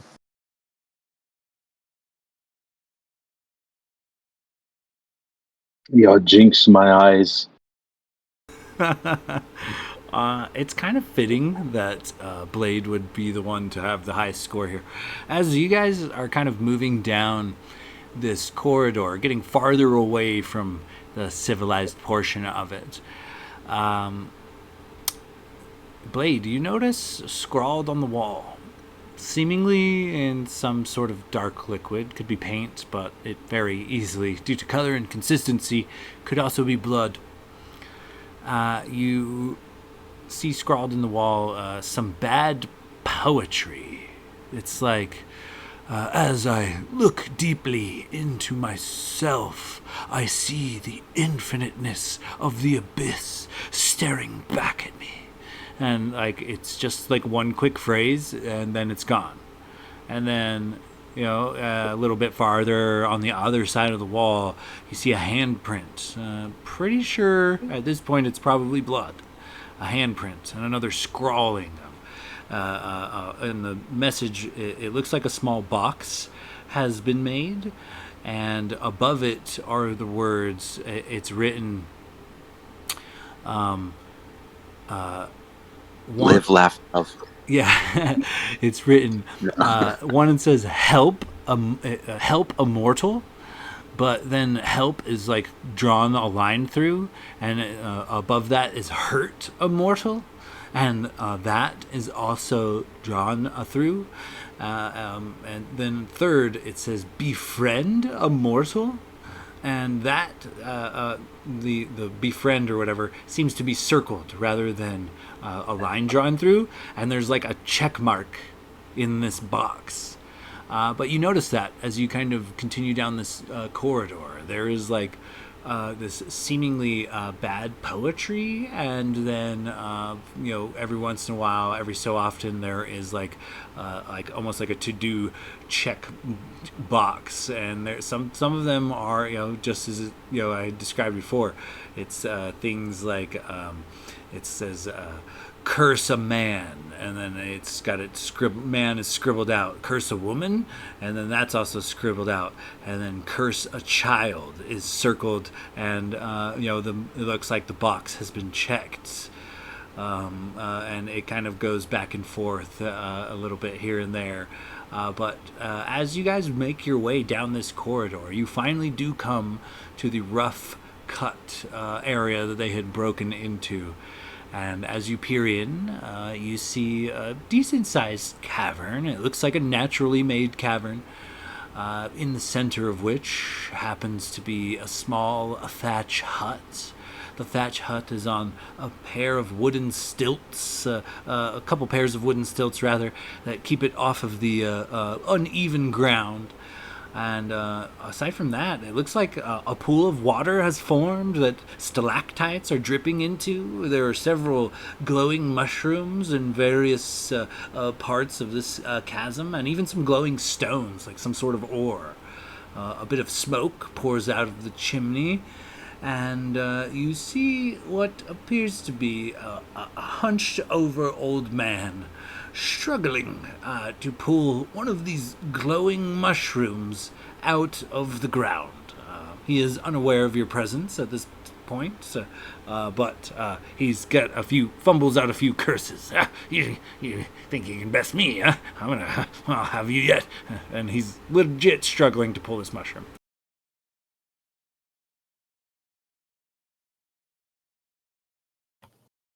Come on, strong boy, go help the man. Oh, Use your yes. Send me first to go talk to the crazy fucking wizard. All right. We got What was it? we got your back as we're all like 30 feet behind you. Glader's gonna, grumbling to himself, walk up like slowly towards the old man with like my hands raised up, innocently, showing I don't have any weapons or anything, or at least in my hands. Excuse me, sir. You need a little help with that. He picks up right where you leave off. Absolutely, hold this. He throws a staff and it looks like maybe a wand of some kind and a bracelet that was holding him back into your hands. And he rolls up his sleeves and puts a squat over this mushroom and very laboriously plucks it. He's like, got him. He looks over you. Hey, that's my stuff. And he takes it back from you. Thank you, I guess. Hello. What can I do for you? I heard you were coming, but I didn't know when. It's hard to tell. Oh, my name's Glader. These are my friends back there. We just didn't want to startle you by all coming up at once. It's definitely not because they were scared or anything like that. You said you heard we were coming. Who told you we were coming? The one. The one who tells me all of the things. I know a lot and little. Sometimes too much. A lot, not enough. It's very odd. It's odd to be me. So, you, Gladir. I assume you need something. You want something? What are you doing? Do you want to take a load off? I've got some tea. Would you like some tea? Tell your friends to come out of the shadows. I don't like that. But he sniffs the air. He's like, well. Some of you have a particular brand of tea. Or been around it. Have you seen Virgil? You know my friend Virgil. Yes, actually. Yeah, we made friends with him as well, and we knew we were coming to see you, and then we were told you like this particular brand of tea, so we decided to bring you some as a gesture of good faith, goodwill. Guys, come on over here. He's gonna like shout out to everyone and just wave his hand. Oh man, tea. There's a lot of you. I should have seen that you guys were all coming together. I knew that you were coming, but it's hard to tell when. And I don't have that many chairs. Hurry, come. He waddles off into his hut. Chris will follow, and as he walks, pull out one of the bricks of tea. Okay, as you guys kind of follow him into the hut, it's really dimly lit. It seems that there in the center of the hut is a small table and a single chair. As you kind of look around the hut, aside from his table and chair, there is a single shelf. It has one candle burning upon it. There is like this small pot, almost basically a cauldron, but a very small version of it. It's got some intricate drawings and carvings all over the outside of it, but it hangs on the wall above the candle, almost as if the candle is like heating it or something. Aside from that, on this little like shelf that he has with this little candle, he also has a holy symbol of sorts. One you guys might be familiar with. If any of you care to make a religion or history check. I think Glader would definitely be trying to make that. If he saw like some sort of religious symbol, he'd be, searching through his memory to try and see if he knew what it was. Like I said, go ahead and history or religion. Your call. 22 history. I'm not even kidding. I rolled another 15. That's my fourth 15 tonight. Almost in a row.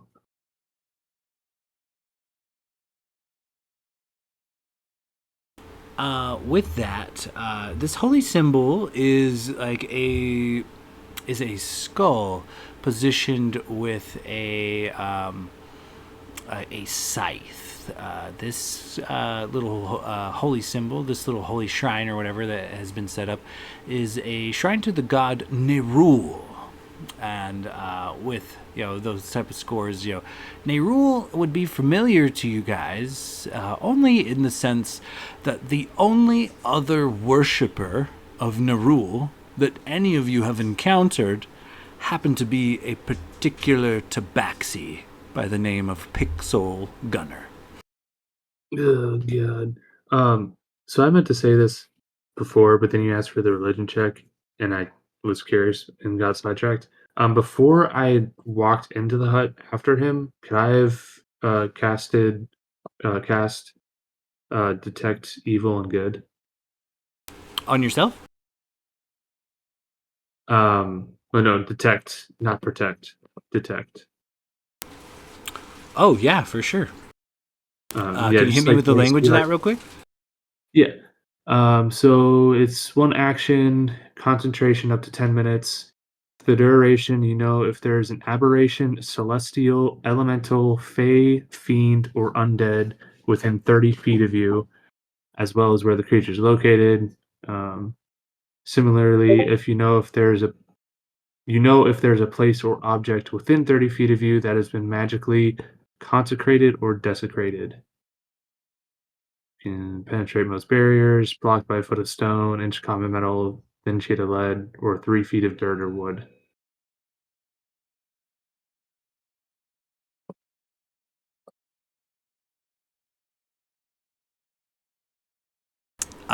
It doesn't set anything off. You don't sense any particular evil entities in anywhere nearby.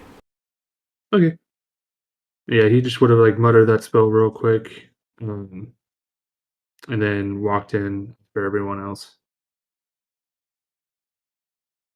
But probably would have, since maybe noticed Locris eyeing the holy symbol as well, would have kind of like nudged him in the elbow, like nudged him with his elbow and just like mouth, like, what the fuck? So as this wizard kind of comes in, he looks to the lot of you, and he looks to the only single chair, and he claps his hands and mutters some words, and several loud pops just and after that, a loud pop, and a wooden chair seems to just fly into existence. Another pop, another chair, another pop, another chair. And eventually, all of you have a bit of sitting room with a wave of his hand. The cauldron drifts over. He mutters some more words and conjures a bit of water. It floats through the air and then into the cauldron. He sets the candle underneath it, and with a flick of a wrist and an arcane phrase, the candle's flame leaps up twice, 3 times its original size, begins licking at the cauldron and steaming and bubbling and boiling the water, prepping some tea, clearly. He takes his single teacup, which is, crudely made out of wood, similar to a coffee cup, but definitely made of wood.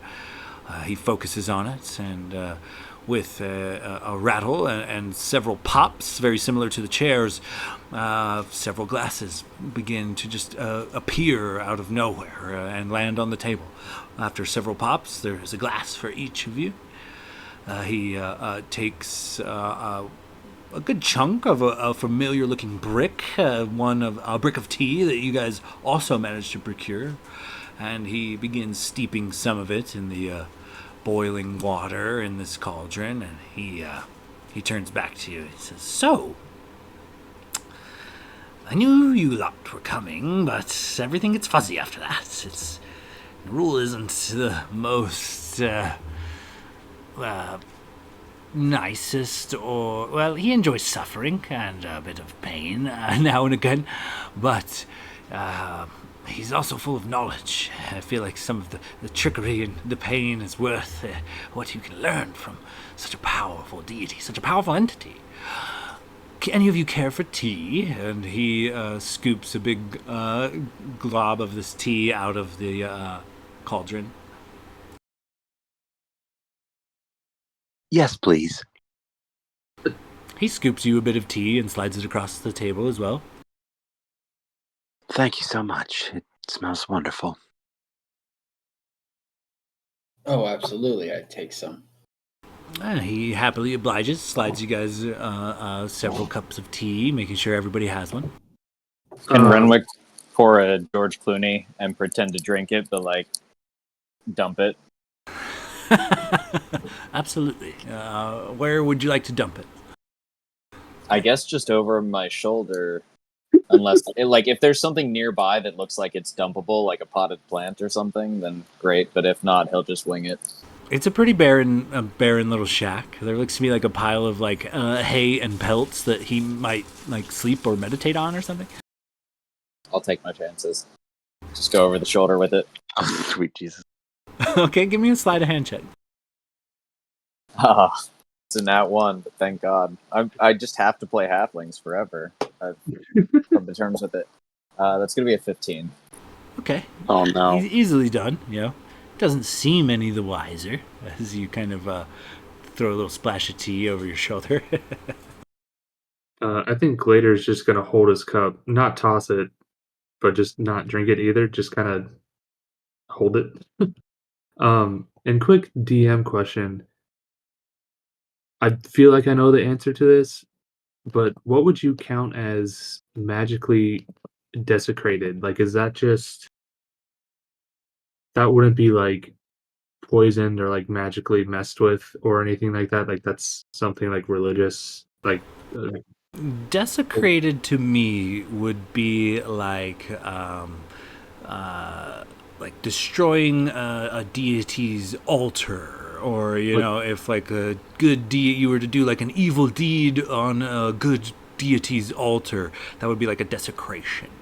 Some sort of ritual or some sort of, you know, maybe like a lingering magical effect of some kind that was placed on an area that maybe was once holy.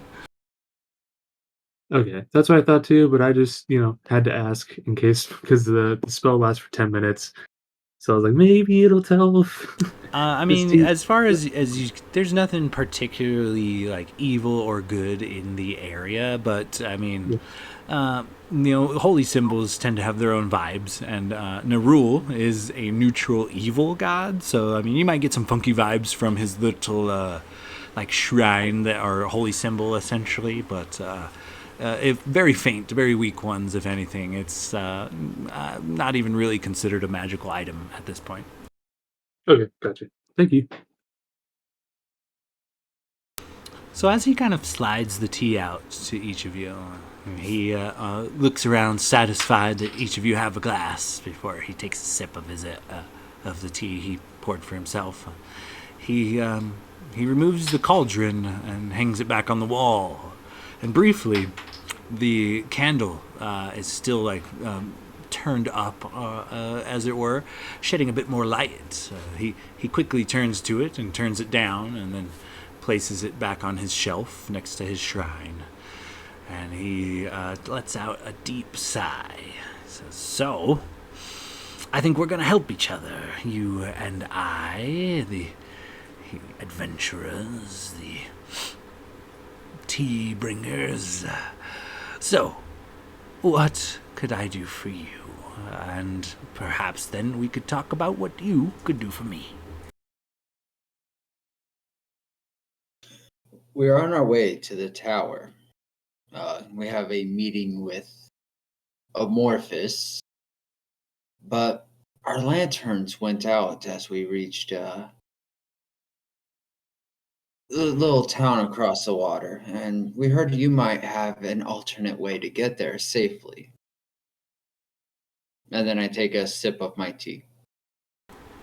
As you sip the tea, it is very bitter. It is not like very flavorful at all, but it's something comparable to like black coffee. Like, it doesn't taste great, but fuck if it's not caffeinated. Perfect. He kind of ponders what you say for a moment. He sniffs the air. He pulls a pipe out of his very kind of tattered brown robes. He takes a big long drag off of it and blows out the smoke. And as he does, his eyes kind of go smoke-colored. He kind of fades out for a moment. Completely still. Says nothing. Doesn't move. For a period of time that makes everything awkward. And he snaps out of it, like immediately and kind of violently. He's like, "Oh, yeah, well, yep. Weird twist of fate. Looks like the ghouls run Raptor now. Weirdly enough. Yeah, big slaughter. That's probably what put out your lanterns. Fucking crazy. Weird. I like it when that happens. So, you need to make your way to the tower because you want to have a big bad meeting with the Lord of Shadowfell. That's a terrible idea. He's very murderousy. But, I mean, it is what it is. Yeah, I can help you get there. I'll snap at my fingers. I'll take all of you. And I flash right to the base of the tower if you want. But wizards don't work for free. And I got a few tasks of my own. He kind of strokes his very wispy beard. Nerul, I'm not from the Shadowfell. I've been here because Nerul asks me to be here. The scriptures, they come in dreams, and they're fitful dreams. It's hard to study. Sometimes they change. Sometimes they're clear. Sometimes they're not. There's things. Lots of things. I have to do them. And if I do all of them, then I get to move on to the next series of events, become more powerful, even closer to Nerul. And yeah, some of them are hard. Some of them are gruesome. Some of them I don't really want to do. But luckily, I'm done with most of them. I only have a couple left. He, with a wave of his hand, a globule of light just kind of erupts into the room and zips around the humble wizard's quarters, if you will. And with this bright light in the room, it shows like a just the script. Just it's hard to describe. Scribbling and runes and bad poetry and different like check marked boxes of potentially deeds done or deeds needing to do, and not only it's scribbled all over the walls in blood, all over the ceiling, all over the floor. You notice it's even all over the original table, the underside, the top side, the legs. The chair he resides in. Like, it is the ramblings of a crazy person's diary. Everything seems disconnected, but loosely has a theme. There's some dark poetry. There's some check marks of things that are like, lose your mind in the mist for a day. But a day is crossed out. A week is also crossed out. A year is also crossed out. A decade is circled, and then the box looks to have been checked. Another one reads, "Cure immortal." Cure is crossed out. Cure an undead. Undead is crossed out. Cure a revenant, and a revenant is circled, and like another check mark has been added to it, and everything seems connected loosely with like these long red lines that are also blood, very like almost like a Beautiful Mind style. Like there is just random shit, random sayings, different arcane words, different languages. It's like sometimes there's diary entries talking about his day. Other times it's like things Nerul needs him to do, and there's lots of like misspellings, words that are crossed out. Like he's trying to figure out the puzzle as he goes, and he's getting it wrong. But as he kind of lights up the room, he moves the orb over to a couple of squares that are not checked. One has it says trade the cauldron, but then the word trade is scraped through. Then there's the word sell that is also scraped through. Then there is the word steal, which is also scraped through. And then there is the word award with a question mark. So award the cauldron. The only other unchecked checkbox right next to this little weird scribble of symbol is it says at first it says play first it says win a game, but win is crossed out, and then it says lose a game, but lose is crossed out, and play the game seems to have a question mark, and he gestures to these bloody statements on his wall. So I don't imagine any of you would perhaps be interested in playing a little game with a dark wizard dedicated to an even darker god. If you do, win or lose, I give you my word, I'll take you to the tower. Renwick's gonna nudge Logus and just be like, why don't you sign that fancy lantern of yours over on this shit stain? See if it doesn't look a bit familiar in the light. Logus will lift up, just kind of like not be weird about it, just like he's trying to get a better look and try to shine the light of the lantern of revealing on this wizard. You shine the lantern of revealing on the wizard, and he kind of, shields his eyes, but it does reveal that he is not, in fact, an old man, but he is what would appear to be a Kenku of average age.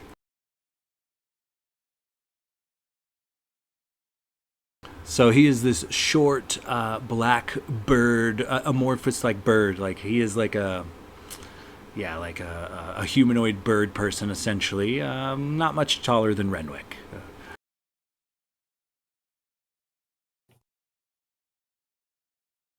Well, that's not fair. You knew my secret now. Well, in our defense, we've met another of your type who wanted to play a game. Yes, Kenku's my people. Very tricky. Very tricky. Oh, well, This one was a tabaxi. He's a follower of Nerul as well, we believe. Ah, you met another follower? What was it like? Did he say anything profound? How close to Nerul was he? Do you think he was a saint? Do you think I'm a saint? What would you rank me in the monarchy of Nerul's rule?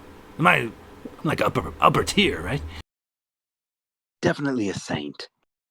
Oh, absolutely. You were. That's what I thought. Yeah, way up there. Best one I've met yet. Excellent. Well, I would agree with that too, yeah. Hear my proposition. I suggest we play a game. Win or lose, you will receive your just reward. I will take you to the base of the tower in a flash, in a snap of my fingers. But I will say that aside from playing the game, should you win, you could take the cauldron. He points to the cauldron that he just made you guys tea in. He says, and it is yours to have forever. Keep it. So, winner of the game gets the cauldron, is awarded the cauldron, rather. He smiles. And aside from that, I guess as many of us could play as we'd like, but I would prefer maybe a one-on-one, and then the rest of you get to judge. You could determine yourselves whether who is the winner or loser. What say you? Well, what is this game? Yeah, what's the game? Oh, that. Yes, well, he walks over to the little holy symbol of Nerul that he has, this little skull and scythe setup, and he wedges the mouth open, and he seems to struggle for a moment to pull out this little box, and it is a jeweled golden box, and he turns and sets it on the table. And with that, he says, well, this is known as it's a wondrous thing. It's a wondrous item. He opens the box and pulls out a deck of cards. He says, so, this item is known by many names, but I call it the Deck of Many Things. It's usually in this wee box, but I find it in random places. has found cards drawn by themselves. So, before you draw a card, you must declare how many cards you intend to draw, and then draw them randomly. And any cards drawn in excess of this number won't count. And otherwise, as soon as you draw from the deck, these magical cards, things will jump to life and take effect. Some good, some bad. You must draw each card no more than 1 hour after the previous draw. If you fail to draw the chosen number, the remaining cards will fly from the deck on their own and take effect all at once. And, well, it's a simple game, really. You choose how many cards you will take. I will take the same. And then the panel of judges will determine who has won the game. I can't remember if I know it's happened in a one shot before, but have we in the campaign have we run into a deck of many things? No. I do not believe so, no. We have not. The deck So I of many understand things is responsible for, I think, the only one shot that pretty much ended in a full-blown stalemate.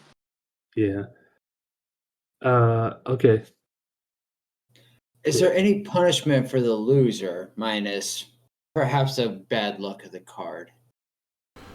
Well, I guess the loser will just have to know that they could have been awarded a wonderful cauldron. It's quite useful. It makes terrible tea and has a few other magical properties. should make a wonderful trough for my donkeys. Oh, an excellent trough. A command word can make it grow 10 times its size. You could fit a donkey inside that little cauldron if you really wanted. All right, I'm in. Oh, you want to play? Well, before we start playing, how exactly do we judge whether or not somebody won or lost? Is it purely based on the number of cards they decide to draw, or is it based on what they draw and we determine whether or not it was good or bad, whatever should happen? He waves his hand around in front of his face as if there was some sort of bug. This is not for us to decide. The judges will decide how they will decide. Who wins? Tis the judge's duty.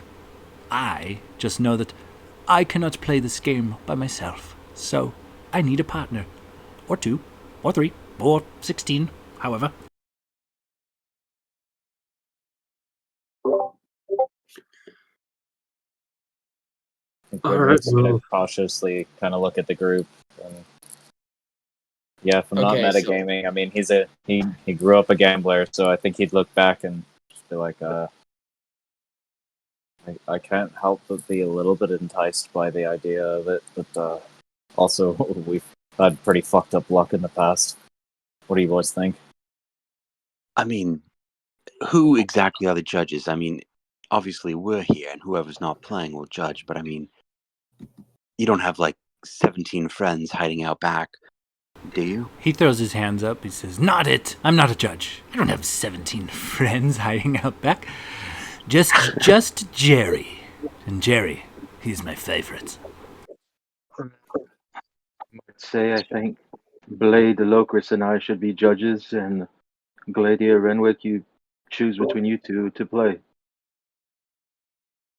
He claps his Could we- hands could we giddily, assist and each other? he's like eccentric. He's clapping his hands giddily. He's rocking back and forth in his chair. He's giggling to himself. He's muttering to himself. He's like, "I can't believe we're gonna play. I'm finally gonna play. I'm gonna get closer to the roll. It's finally over. This is gonna happen. This is so good." He's like in his own little world, ecstatic at the moment.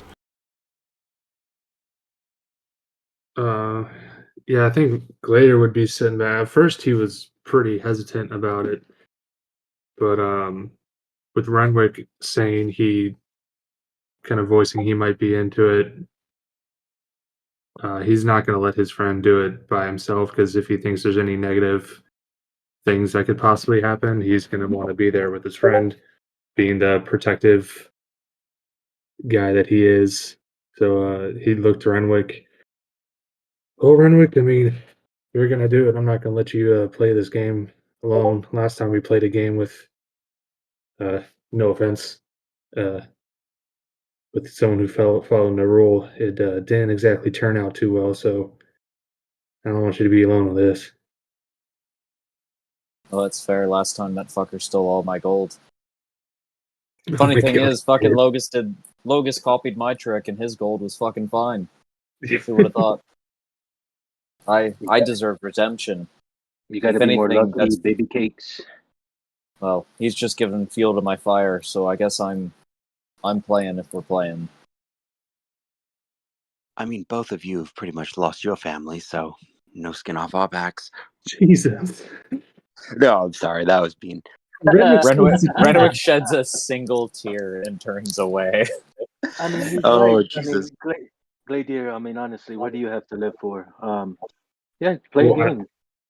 I thought I had some friends Go to ahead live for, and play. but damn. No, No, we're no. good. Play the game. No, we'll judge. You just play.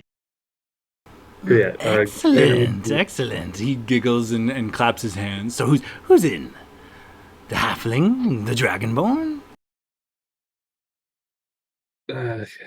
Yeah, I guess the rest of them will judge for us. Great. He looks over to Blade, Logos, and Locris.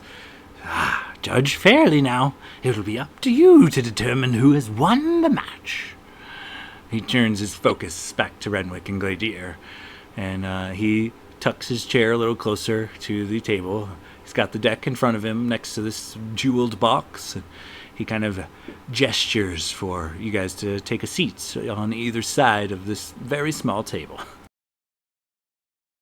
And Glader will sit down a little warily, kind of keeping a keen eye on this fucking guy who seems to be getting crazier by the second, or more manic.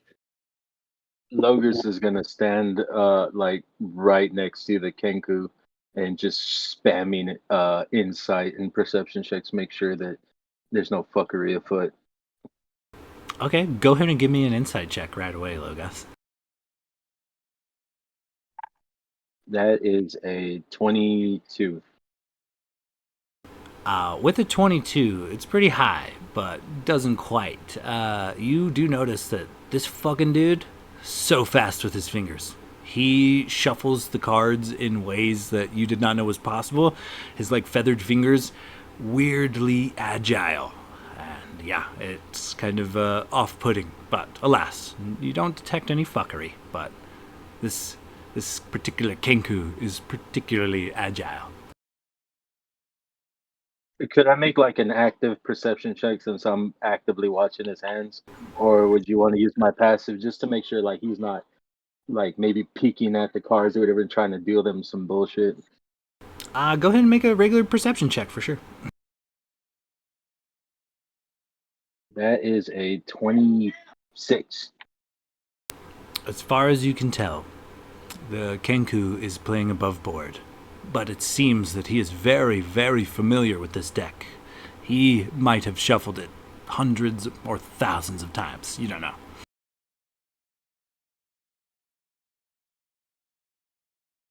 So, he turns his attention to Renwick and Gladiator. He says, so, the only rule is that all three of us must draw the same amount of cards. I will allow you to determine how many cards we shall draw. So, Dragonborn and Tentacled Halfling, what say you? How many cards are we to draw on this day?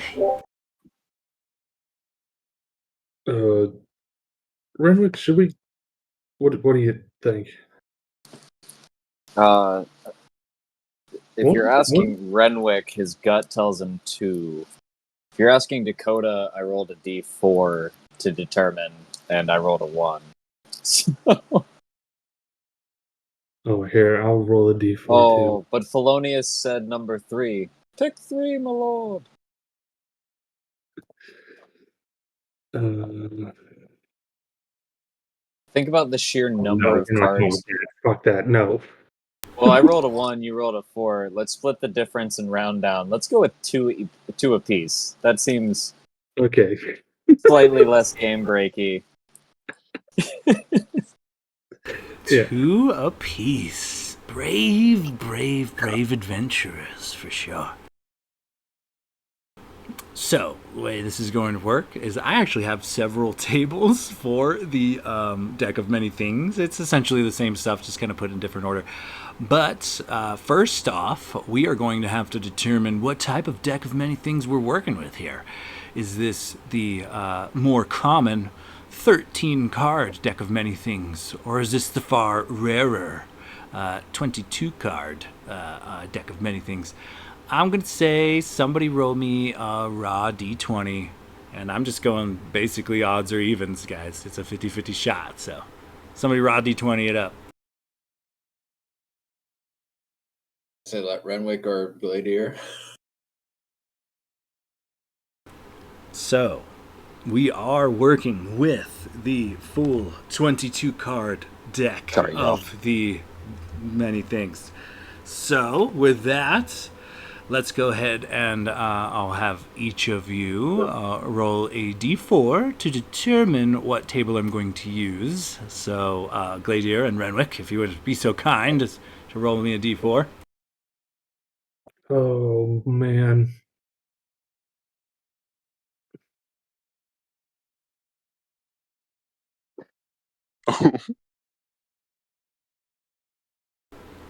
Awesome. Those are the ones with the most death and destruction by far, for sure. Nice. Okay, perfect. So, That's what we were hoping for. I'm going out in the blaze of glory. as the Kenku shuffles this deck, he lays it out face down. Says, I will take 2 cards as well, but I must go last. I insist. And he passes the cards to his right, which essentially is Renwick first. This is now, as he sets the cards down in front of Renwick, he says, should we take 1 card at a time or both?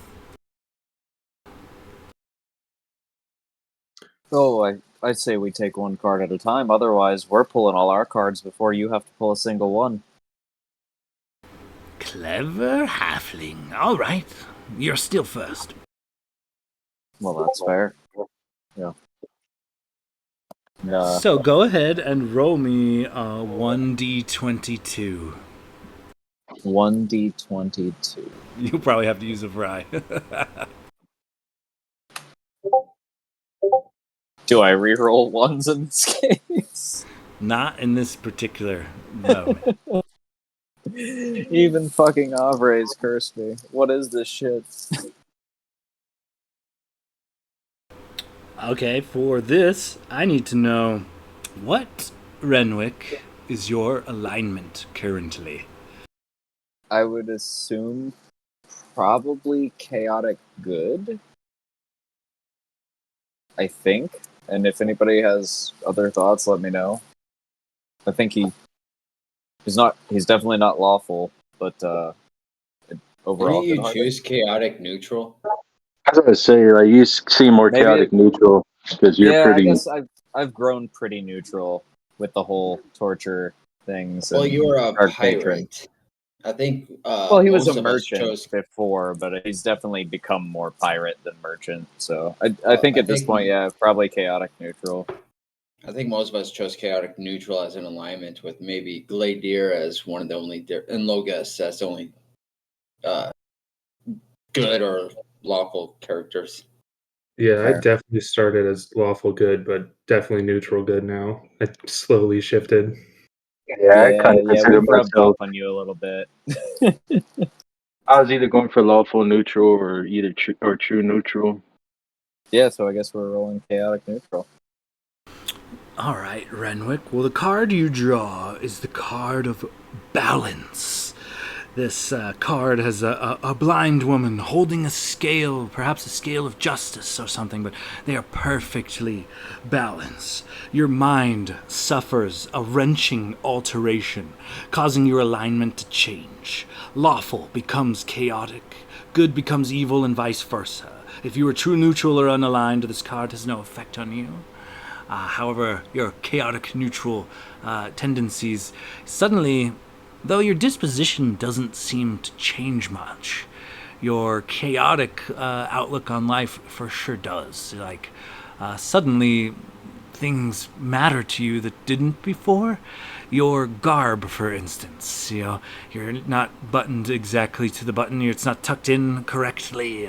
The way your supposed comrades slouch and don't. You immediately feel the change of going from a chaotic to a lawful character, and suddenly you feel like a lawful neutral type of a character may potentially you're open to things like you would definitely sign on to slay all of the evil goblins raiding the local village, but when it came down to the final blow, you would probably turn at the last moment and try to stop the genocide of the goblins. You're very mixed in your feelings and your emotions currently, Renwick, but leaning much towards the lawful way of things.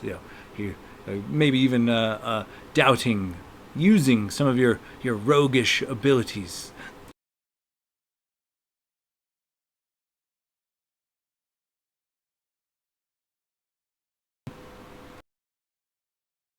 Yeah, so feel free to do some very Boy Scout-esque things in the future, as you're kind of compelled to for whatever reason. I like that. I think I can work with that. I'd imagine in that moment, like as he draws the card, and so does the card? Is there any visual effect that everybody can see? Does the card kind of glow? Is there an aura shift or anything, or is it he draws the card, nobody is the wiser? It seems like nothing's happened, and only he notices the change in mentality. The card glows briefly in your hand, and then just turns to a gold ash. It's just a weird, very fine gold powder. It's hard to hold on to, but no one else is any the wiser, aside from the card glowing briefly and then essentially destroying itself in your hand. Nothing. I imagine he kind of watches the card dissolve, and then he looks over at this wizard and just says, "Well, it appears that I've dodged a bullet. Let's hope that you fare the same." And he kind of steps back, and as he does, he's adjusting his jacket and fixing the buttons on it, and kind of strokes his cheek a little bit, realizes he hasn't really trimmed his beard in a hot minute, and he's just kind of fidgety.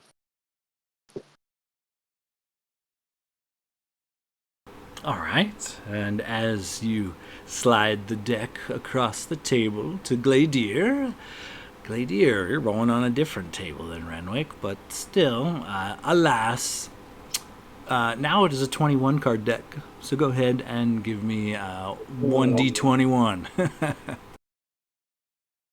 Oh, boys, it's been fun.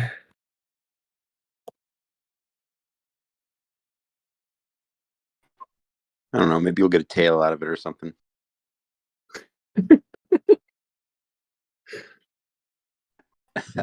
Ooh, a 19. Okay, hold on. 1, 2, 3.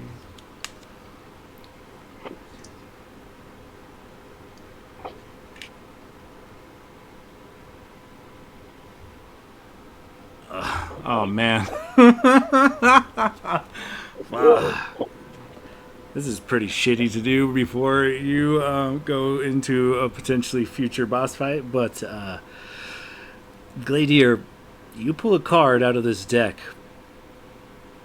and it is a set of birds' talons, like eagles' talons. Every magic item you wear or carry disintegrates. Artifacts in your possession aren't destroyed, but do vanish.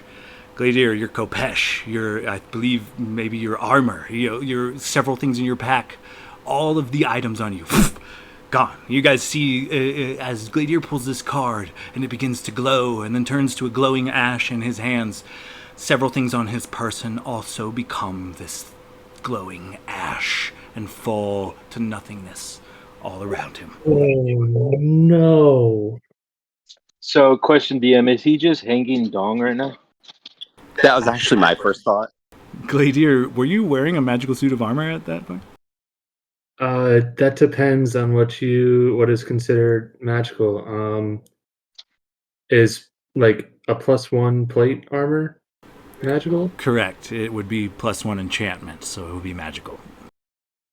I mean, I'm assuming I'm wearing some sort of like tabard or like clothes underneath. I'm not just You know, raw just go dogging free plate ball under your armor. armor. Oh, That I see shit's some gonna free chafe. balling it, honestly. Free ball your armor, dude. I imagine he's got some sort of like, yeah, at least like leather strappings or Oh some my sort of, yeah. You God. can't just bang your junk against the inside of your armor. That would suck. But I mean, what piece of cloth is going to hold that shit, honestly? No. Oh yeah, we determined Glader's got a big hog, so yeah, it's more of kind of like under armor type of clothing, but there's a bulge. Oh my God. He's Okay, side typing. wait. Does my shield, the one that was made out of the boulette hide, is that considered magical, or is that just like more technological for the time period? I would say that would probably. Well, it was I made mean, from it a did magical creature, but you guys, it wasn't necessarily magical in a way because you had to like spend resources to, recharge it. Essentially, it wasn't something that like recharged at dawn. You actually had to have materials and resources. So we'll say it's actually a physical item. Okay, well, at least I have that. Jeez, I just lost so much shit. Don't worry, Glacier. I have a bow you can use. Oh yes, because I'm so dexterous. Fucking don't use your hands then. I'm grateful. Lucky for you, things like the blunderbuss aren't magical, so you still have a few decent items. Yeah. So I think, oh Jesus, Alec is I still have really a, not shocked, I but have a sword of venom. Dude, a naked lizard with a gun? I might have a Sick. cloak or something that I can throw you. Let me comb through my stuff. I still Yeah, I think have I have fine some. clothes that was made for me. I'll throw him like a shirt or something. all right. So I'm wearing clothes underneath my armor, guys. I have a simple Uh, dagger. I'll toss it to him. But I think Glader is probably going to. I think he wouldn't notice at first, and then because his perception is fucking shit. But I think after like a couple seconds, he would realize how much lighter he felt. Um, Jesus Christ. And then he Oh, would nice. look down and see like his armor is gone, his two swords are gone, his amulet that he wears around his neck, his cloak, his girdle of scales, his goggles that he's been wearing. Like so much is just gone. And he just kind of stand up really fast, like knock the chair out behind him, and just instinctively like reach for his sword that is now gone. Then just yell at this guy. Um, where, where the where's it? Where did I can't even talk right now. Jesus, where did my shit go? He kind of smiles and then shrugs. He points to the altar on the table. Only New Rule truly knows. Well, is it coming back or is it gone for good? I don't know. What did the card say to you? Did I get a sense of any like to the card? Like I know it probably didn't like legitimately speak to me, but did I get like a feeling, like a sense of what was happening when I pulled the card?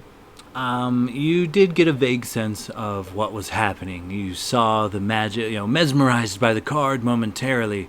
You saw the magic take hold, and as this kind of card forms to dust in your hands, the dust kind of lingers outwards and touches all of your magical shit, which then also becomes a glowing dust that fades away into the wind. Yeah, you pretty much watch it happen before your very eyes. He's fuming at this point, like borderline raging, but he is gonna kind of take a hold of himself, realizing they have. Oh, he's doing this for his friend Locris. You know, they have bigger fish to fry, and he's gonna, hands shaky, pick up his chair, right at and sit back down, knowing he still has one more card to pull, and probably get a lot more nervous and still angry. But he's just like glaring at this fucking Kenku wizard now, like absolute burning hatred in his eyes. The Kenku wizard maintains eye contact with you as he takes the deck of many things from in front of you, slides it over in front of himself. He pulls the top card and glances at it. The card, similar to y'all's, glows briefly. His card is that of the Fates. Reality's fabric unravels and spins anew, allowing you to avoid or erase one event as if it never happened. You use the card's magic as soon as you draw the card, or at any other time before you die. So, this guy pulls this card, and a gold, small, it looks like a gold ball followed by this trail of dust kind of just launches out of the card and hits this dude in the forehead. It absorbs into his forehead. He looks confused, and the card dissipates in front of his hands. He looks down. Awesome. The rule is so wise. Your turn, Mr. Renwick Turner. He slides the deck to you.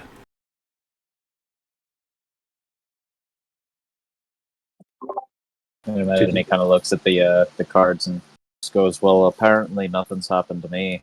A friend here lost a great deal. Whatever the fuck happened to you doesn't appear to have been anything terrible, so it's hard to believe that you're not stacking the deck." And he'll reach out and take his second card.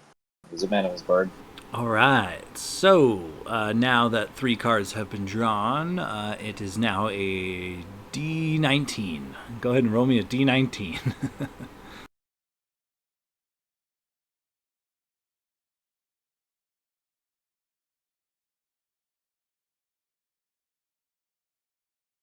Oh, man.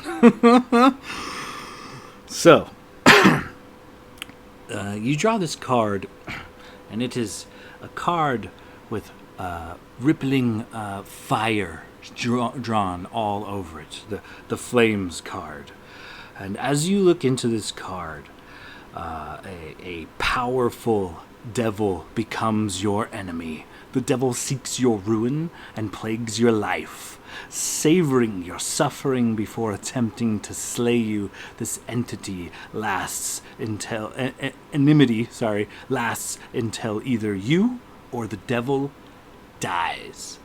Renwick, what happens is as you look into this card, in front of everyone, the judges, Glacier, the wizard, a rift opens between the realms, and you are looking into some place in the 9 hells. You are not sure. You glance inward, and you see this massive, kind of like Balrog-style demon uttering enchantments over this ancient altar in just a field of lava as far as you can see. He's knee deep in it, and as he is uttering some words, you notice a flicker in his eye. He notices you watching him. It causes him a brief moment, stumbles, says the wrong word. The altar begins to smoke. The laughter of many demons erupts, something you can't see. And this altar washes away entirely. This entire ritual that this demon was doing wiped away because you distracted him. And as he looks through the portal into your face, he proclaims, everything that you have cost me, I will take from you and more.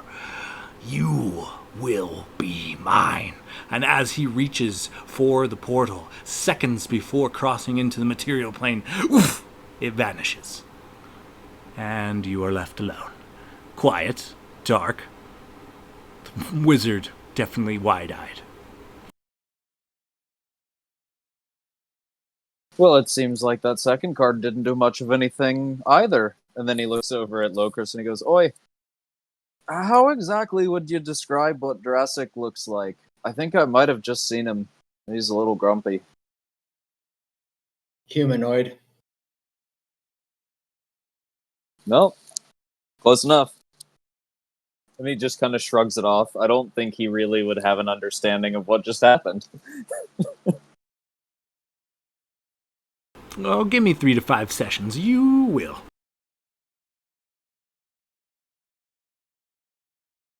That being said, Renwick, you pull your final card. It turns to gold-colored ash in your hand as you have this brief moment where this demon, you lock eyes. You know, almost had a brief mental connection, but alas, the time has passed, and the deck finds itself in front of Gladier. Oh man, Cladier's still kind of seething, hands shaking from anger and nervousness, and he'll reach out uh, and pull a card, staring the wizard in the eyes, like just holding his gaze as he pulls a card. All right, with 4 cards pulled, I think we're down to a D18. Oh boy. 17.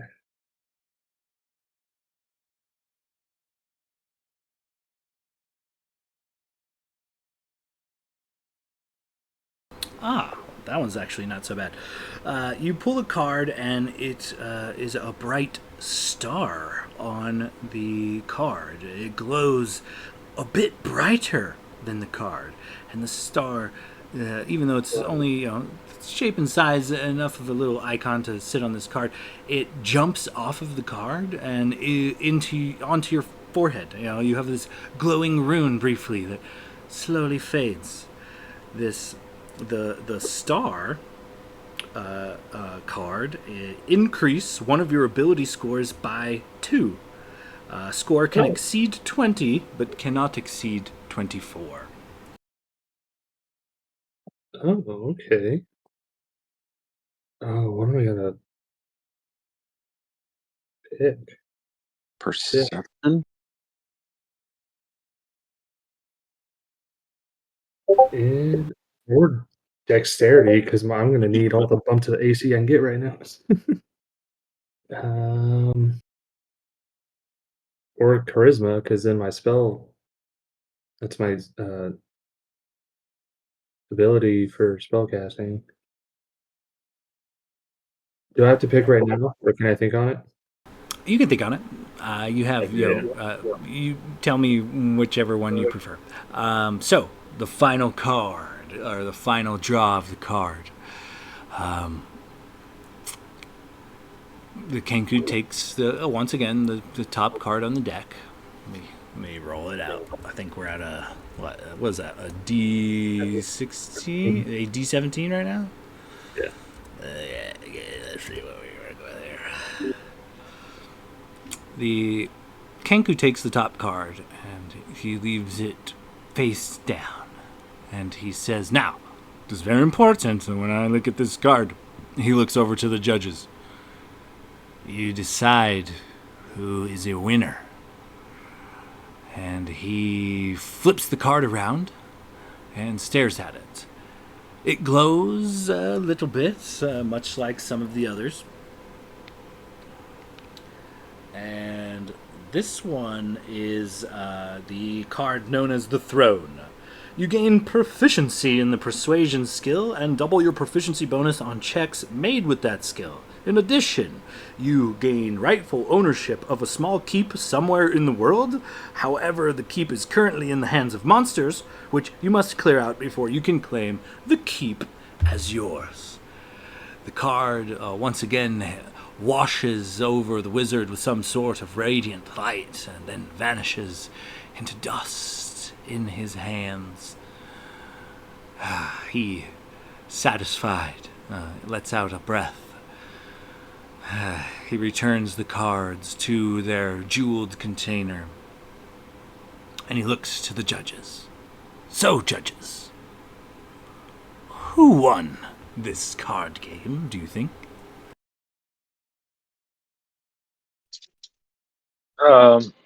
Give us a second. We're gonna Judge Huddle over here. Looker split. So, I think because it's near roll, we should be focusing on either evil or trickery. Gladiator could win for having the most embarrassing moment of being stripped of all his magical items, or Renwick could win because he has the most evil creature coming after him.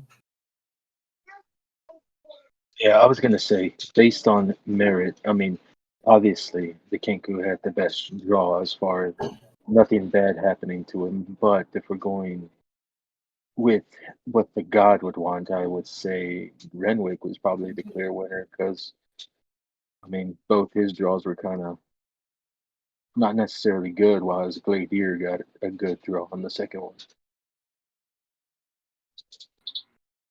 Precisely. And I mean, I'd honestly have to go with either Gladio or Renwick just because, despite the cards that they were dealt, they were persistent and kept on going through despite their losses. They were strong. I think Gladier, just because he's there, fully armored out, and all of a sudden he's down to his skivvies. And plus his family's there's- gone too. If there's one thing Nero, the god of trickery, would enjoy, it's seeing the chaos that would bring. Or would the trick be that we pick the best one because that would be the best trick of all? Oh, that's expected. Okay then. I said Locris, go ahead Gladier. and I'm good with it. Announce it, Locris. Yeah, let's get Gladio. Can I pie him in the face first? Go for it. All right. So, Sorry. Locris is just confused. Is that your thing now? What the fuck? It's a long story. Don't. No. because this game was played in honor of Nero, and Nero loves a devilish trick, obviously the winner has to be the one to have the most misfortune. And the one we can obviously see is Gladier, who went from powerful and mighty to a gecko in tidy whities. A well hung gecko. Ah, indeed. And I believe that completes it.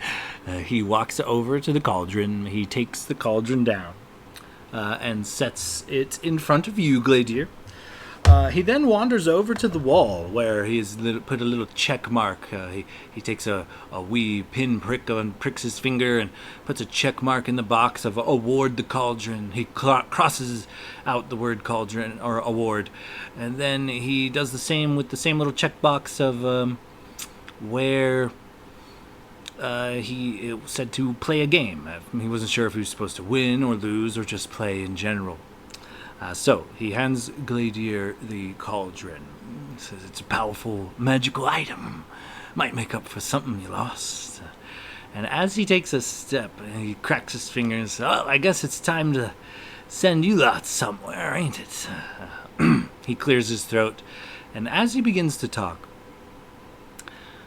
a beam of red light seems to surround him, encompass him in the room. Just him. He looks confused. He says something, but it's muffled. You can't hear it. He looks panicked. He bangs on this beam of light as if he is trapped within inside, and you hear the dull thud. He does not seem to be able to get out. You see, he looks to his feet in a panic, and in the circle of this light, a pentagram of flame begins to slowly draw itself, and as it completes, the floor falls out from beneath him and he is plunged into darkness. The second he passes through the floor, the pentagram reassembles itself and disperses no more. As soon as he falls through the floor and the pentagram reseals itself, a blinding flash of light blinds all of you. You find yourselves regaining your senses, knee-deep in muck. You see some of these black trees around you, but you see the mist struggles to hover near you. It's barely coming to knee-high. As you look, you see why. Well, a massive black tower standing 1,000 feet in the air. These black, shining bricks kind of jutting up from the earth.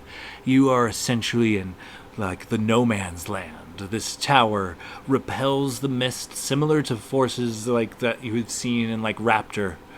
And you are just on the cusp of the border of being within the mist and not, as you kind of look on at this massive gaping tower. I think that is probably a good spot to put a bookmark in it, fellas. Oh man, Fort Gladiator. Yeah. Yeah, I mean, could I add some great tied stuff, myself but to the Kraken, and I'm now being hunted by a demon. And I still kind of count myself pretty lucky of how I came out there. This is great content for me to write songs about, by the way. We just keep getting fucked by these native rule followers. Yeah. Renwick loses like how much fucking gold did you lose? Oh, I got him for like 4 or 5K, and at what, level 6, that's fucking everything. Oh, and I hadn't spent much of anything. I was rolling fucking deep. I was so ready to go buy a bunch of shit. I had to take a fucking loan out of Locris. I'm assuming it's like everything magical, so scrolls, potions. Yeah, Everything? unfortunately, the wording is everything magical on your person. Scrolls, potions, armor, various trinkets. I think you had a couple of ever-burning torches, things like that. All Thank kaput. God Wait, you is didn't that- have the bag of holding with your sister's potion in it. Yeah, Yes. if he had been holding one of your bags of holdings, you guys would have lost so much shit. Oh yeah, good thing you guys didn't leave. Don't trust me with that ever again. Don't let him hold shit. Man, Might not be hanging around much longer since we're about to fight a demigod and you have no weapons or armor. I have weapons and armor. It's just like level 1 shit. I didn't get to do it in the narrative yet, but I'm gonna give you that +2 trident I have that does like crazy damage on a crit and gives you like swimming and Aquan speaking and all that. Yeah, I'll do that. Is So that at least you'll have a decent weapon. well, I can give him a sword of venom if he wants that, just out of ease. And then I still have my original armor, which was a +1, so I could give you the mithril half plate. true? So Yeah, a little something. I mean, we need our tank to actually, be tanky. yeah. We can talk about it outside of like later in the chat. We can figure out what I can obtain. But yeah, I mean, it could have been worse. One of you could have got stuck in a jewel, or protected by some, what is it, like a demon or some entity. And can just I so say, powerful. can I say Hunted the by a balls on demon. you guys? Like, fuck, you guys went for 2 cards each. Like, I thought I might get one of you to draw a card. I was not expecting to burn 6 cards there, you guys. Like, you fucking threw me for a loop, you did. Yeah, man, I really wanted to try to get something good out of it because I know that I'm only about like, I don't know, less than 10% of the cards are usually good on something like that.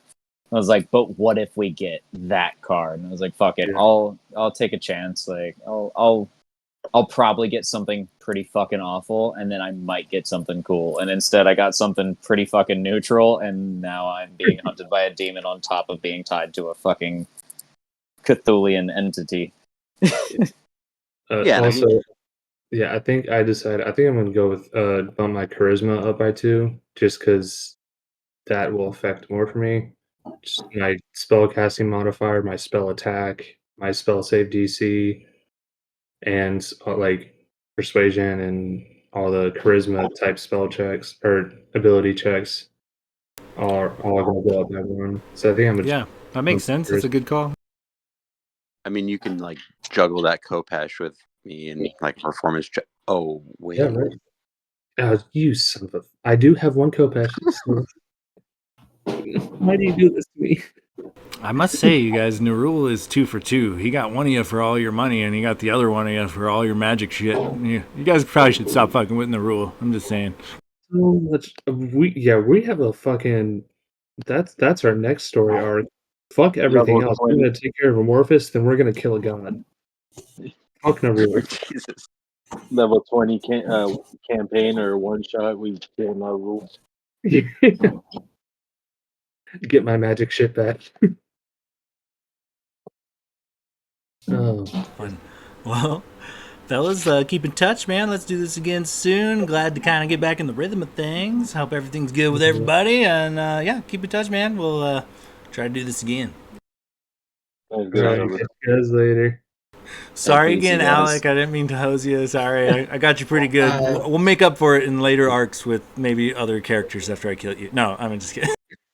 Real quick, next Thursday is 4th of July. Does anybody need to take the Wednesday beforehand off?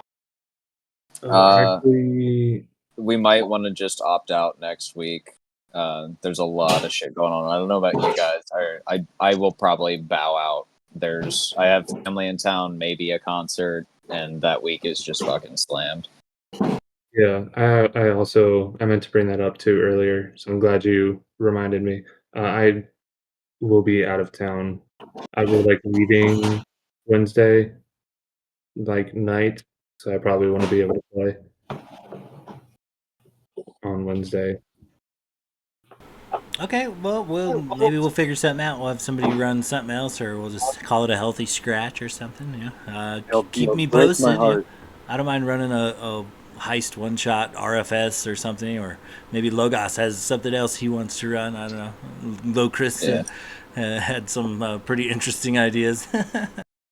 I might be able to run or like play a pickup game on Monday or Tuesday potentially. But I think Wednesday for the rest of the week I'll probably be blocked out. So keep me posted if we want to shift days earlier in the week and try to throw something together.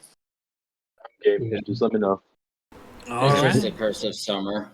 Yeah, I know, right? I'm super busy too, so it's like whatever works, man. We'll get together again. We'll finish this damn story. I'm gonna kill one of you sons of bitches eventually.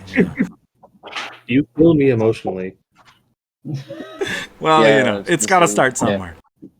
You're definitely you're killing him on the inside. I have a gut feeling this devil will probably kill me at some point. So like you're setting him up to knock him down.